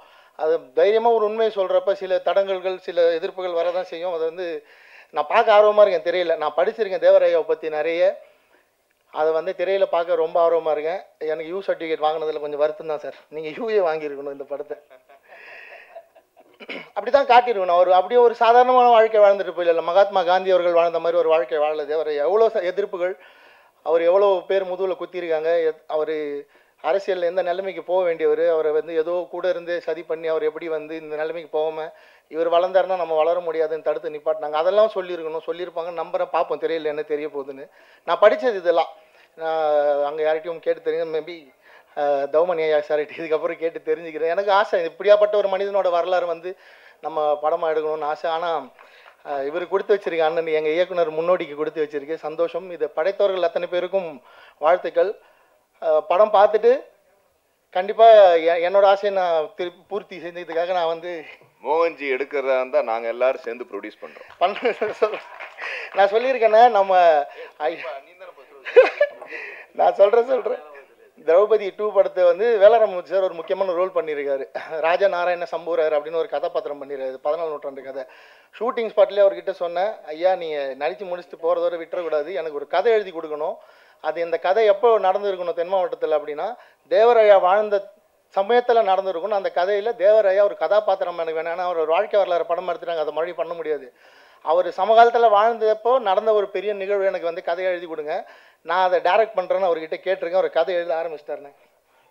நிஜமாவே வேலராமூர்த்தி சார்கிட்ட தான் இருக்கேன். அந்த கதை எப்போ கொடுக்குறாரோ நிச்சயமாக நான் தென் மாவட்டத்து வாழ்வையில் ஒரு படமாக எடுக்கணும். அது ரொம்ப நாள் ஆசை. இப்போ தான் அவர்கிட்ட கேட்டிருக்கேன். அவர் கண்டிப்பாக பண்ணித்தரேன்னு சொல்லி அதுக்கு ஒர்க் பண்ணிட்டு இருக்காரு.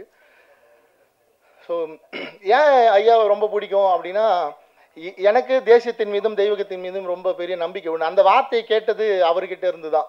எப்படி ஒரு மனிதன் வந்து மதுரையில் பிறந்து, அதுவும் அந்த ஆப்பநாட்டில் ஒரு சின்ன பசும்பொண்ணு ஒரு சின்ன கிராமத்தில் பிறந்து இந்தியாவில் பார்லிமெண்ட்டில் போய் பேசுகிறப்ப தேசியத்தை பற்றி எப்படி பேசியிருக்க முடியும்? அப்படின்னா அவர் எவ்வளோ கருத்தியல் உள்வாங்கியிருப்பார்.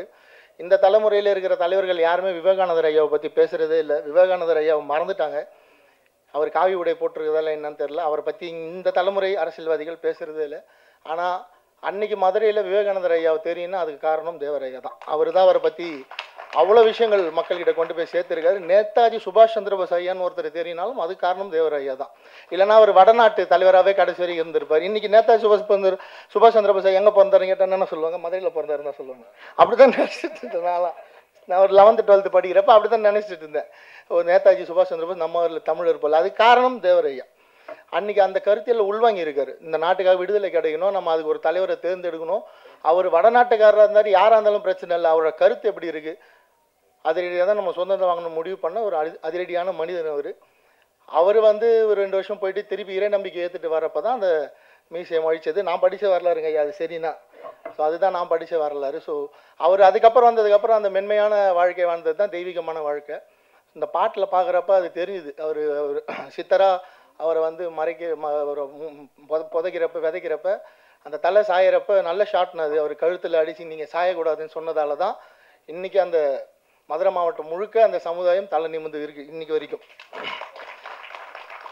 அவர் வந்து இங்கே நிறைய பேர் சொன்னாங்க அவர் ஜாதிய தலைவர் இல்லை, அது இல்லை.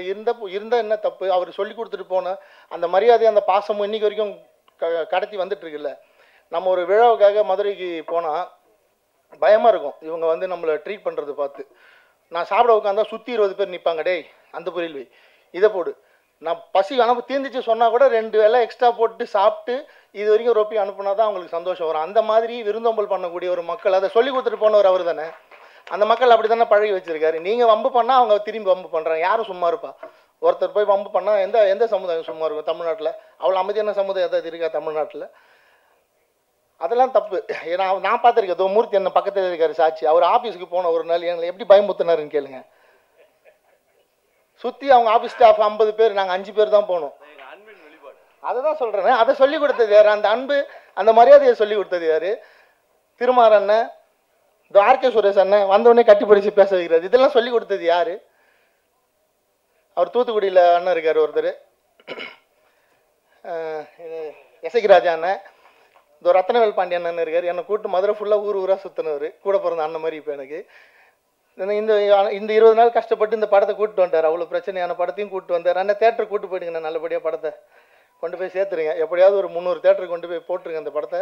தமிழ்நாடு முழுக்க இருக்க இளைஞர்கள் இந்த படத்தை போய் பார்க்கணும். வெறும் யங்ஸ்டர்ஸாக நம்ம வந்து ஆட்டம் பாட்டம் அனிருத் சார் மியூசிக் இருந்தால் தான் படம் பார்ப்போம் அப்படிலாம் இல்லை. இந்த மாதிரி ஒரு தலைவர் வாழ்ந்துருக்காங்க. இவரை படிச்சிங்கன்னா தான் நீங்கள் வந்து நேதாஜி சுபாஷ் சந்திரபோஸ் ஐயாவை தேடி படிப்பீங்க, விவேகானந்தர் ஐயாவை தேடி படிப்பீங்க. தமிழ்நாட்டோட வரலாறு தெரியும், அரசியல் என்ன நடந்துன்னு தெரியும். அவர் எம்பியாக இருந்தப்போ அவர் 2 வருஷம் ஏன் பேச விடாமல் தடுத்தாங்கன்றது தெரியும். அவர் போய் பார்லிமெண்ட்டில் பேசினப்போ அந்த 20 நிமிஷம் எவ்வளோ பெரிய ஸ்பீச் கொடுத்தாரு, எதை பற்றி பேசினாருன்றது புரியும். அதெல்லாம் புரிஞ்சாதான் நீங்கள் வந்து அரசியல் படுத்தப்படுவீங்க. இல்லைனா இன்றைக்கி அரசியல் படுத்தப்படாமல் இருக்கிறீங்கன்னு ஒரு பெரிய குற்றச்சாட்டு இருக்குது ஒரு நடிகர் பேரோட கட்சியில். அந்த மாதிரியே தான் கடைசி வரைக்கும் இருக்கணும். நீங்கள் அரசியல் படுத்தப்படணும்னா முத்துராமலிங்க தேவர் ஐயா மாதிரியான அரசியல் தலைவர்களை பற்றி படிக்கணும். அது வந்து நீங்கள் இதில் நம்ம பார்க்க மாட்டோம். கிரிஞ்சி படம், பூமர் படம் அப்படிலாம் சொல்லிட்டு ஒதுக்குனீங்கன்னா உங்களுக்கு கடைசி வரைக்கும் அரசியல் புரியாது. நீங்கள் வந்து கடைசி வரைக்கும் ஏதாவது வைப் பண்ணிவிட்டு சுற்ற வேண்டியதுதான். ஸோ நான் யங்ஸ்டர்ஸ் கிட்ட, காலேஜ் ஸ்டூடெண்ட்ஸ் கிட்ட கேட்குறது, தயவு செஞ்சு இந்த படத்தை தியேட்டர் பார்க்க விருப்பம் இல்லைன்னா கண்டிப்பாக ஓடிடியில் வந்ததுக்கப்புறம் பாருங்கள். அதுவும் அந்த ப்ரொடியூசருக்கு நல்லது தான். ஆனால் இந்த படத்தெல்லாம் பாருங்கள், பார்த்தா தான் உங்களுக்கு அரசியல்னா என்னென்னு புரியும். இப்போ ரீசெண்டாக நீங்கள்லாம் ஒரு ஸ்டாண்ட் எடுத்ததுக்கப்புறம் தான் இங்கே தமிழ்நாடு அரசியல் என்ன நடக்குதுன்னு ஊற்று பார்த்து நிற்கீங்க. இதை பல வருஷமாக ஊற்று பார்த்து பேசுறதால தான் பல பழியை வாங்கின்னு இருக்கும். நீங்கள்லாம் இதெல்லாம் ஏன்னா பேசுகிறீங்கன்னு. ஸோ இது ஒரு அரசியல் படமாக தான் நான் வந்து எதிர்பார்க்குறேன். அப்படி தான் தேட்டரில் போய் ஃபஸ்ட்டு ஷோ பார்க்க போகிற மக்களோட உட்காந்து இந்த குழுவினருக்கு இதில் தேவரையாவை நடித்த பஷீர் அண்ணனுக்கு நான் கிட்டத்தட்ட 4 வருஷமாக பார்க்குறேன். பஷீர் அண்ணன் இதே கெட்டப்பில் தான் இருக்கார். அதான் சுரேஷ் அண்ணன் சொன்ன மாதிரி தான். அவரை பார்க்குறப்பெல்லாம் தூரமாக போயிடுவேன். ஐயோ எப்படி போய் பேசுறது, இந்த கெட்டப்லேயே தான் இருக்கார். ஒரு நார்மல் மனுஷனாக இருந்தால் எப்படின்னு இந்த படம் பண்ணீங்க, எப்படின்னா என்ன கஷ்டப்பட்டீங்க, பீரியட் ஃபிலிம் ஆச்சு அப்படிலாம் கேட்கலாம். பார்க்குறப்பெல்லாம் இந்த கெட்டப்லேயே இருப்பார். வணக்கம் சொல்லிட்டு அப்படி கடந்து போயிடுவேன். பயமாக இருக்கும் பேசுகிறதுக்கு. ஸோ அந்த மனிதர் வாழ்ந்த ஒரு 2 தலைமுறைக்கு முன்னாடி வாழ்ந்த இந்த காலத்தில் நம்ம வாழ்கிறோன்றது ரொம்ப சந்தோஷம். இந்த படத்தை தயாரித்த அண்ணன் SSR சத்யா அண்ணனுக்கும் எங்கள் இயக்குனர் முன்னோடி அவர்களுக்கும் மூத்தவர் அவர்களுக்கும் இதில் நடித்த அத்தனை நடிகர்களுக்கும் வாழ்த்துக்கள். அவங்க வேலையை முடிச்சுட்டாங்க, அடுத்து உங்கள் வேலை தான். ஸோ தமிழ்நாடு முழுக்க இந்த படத்தை கொண்டாடுங்க. நான் சொல்கிற மாதிரி மதுரையில் பாருங்கள், நிச்சயமாக இது வந்து பால் கூட எடுப்பாங்க, முளைப்பாரி எடுப்பாங்க, காது குத்த போகிறாங்க, மொட்டை அடிக்க போகிறாங்க. இந்த படத்தை தேட்டர் எப்படி கொண்டாட போகிறாங்கன்னு பாருங்கள். நன்றி.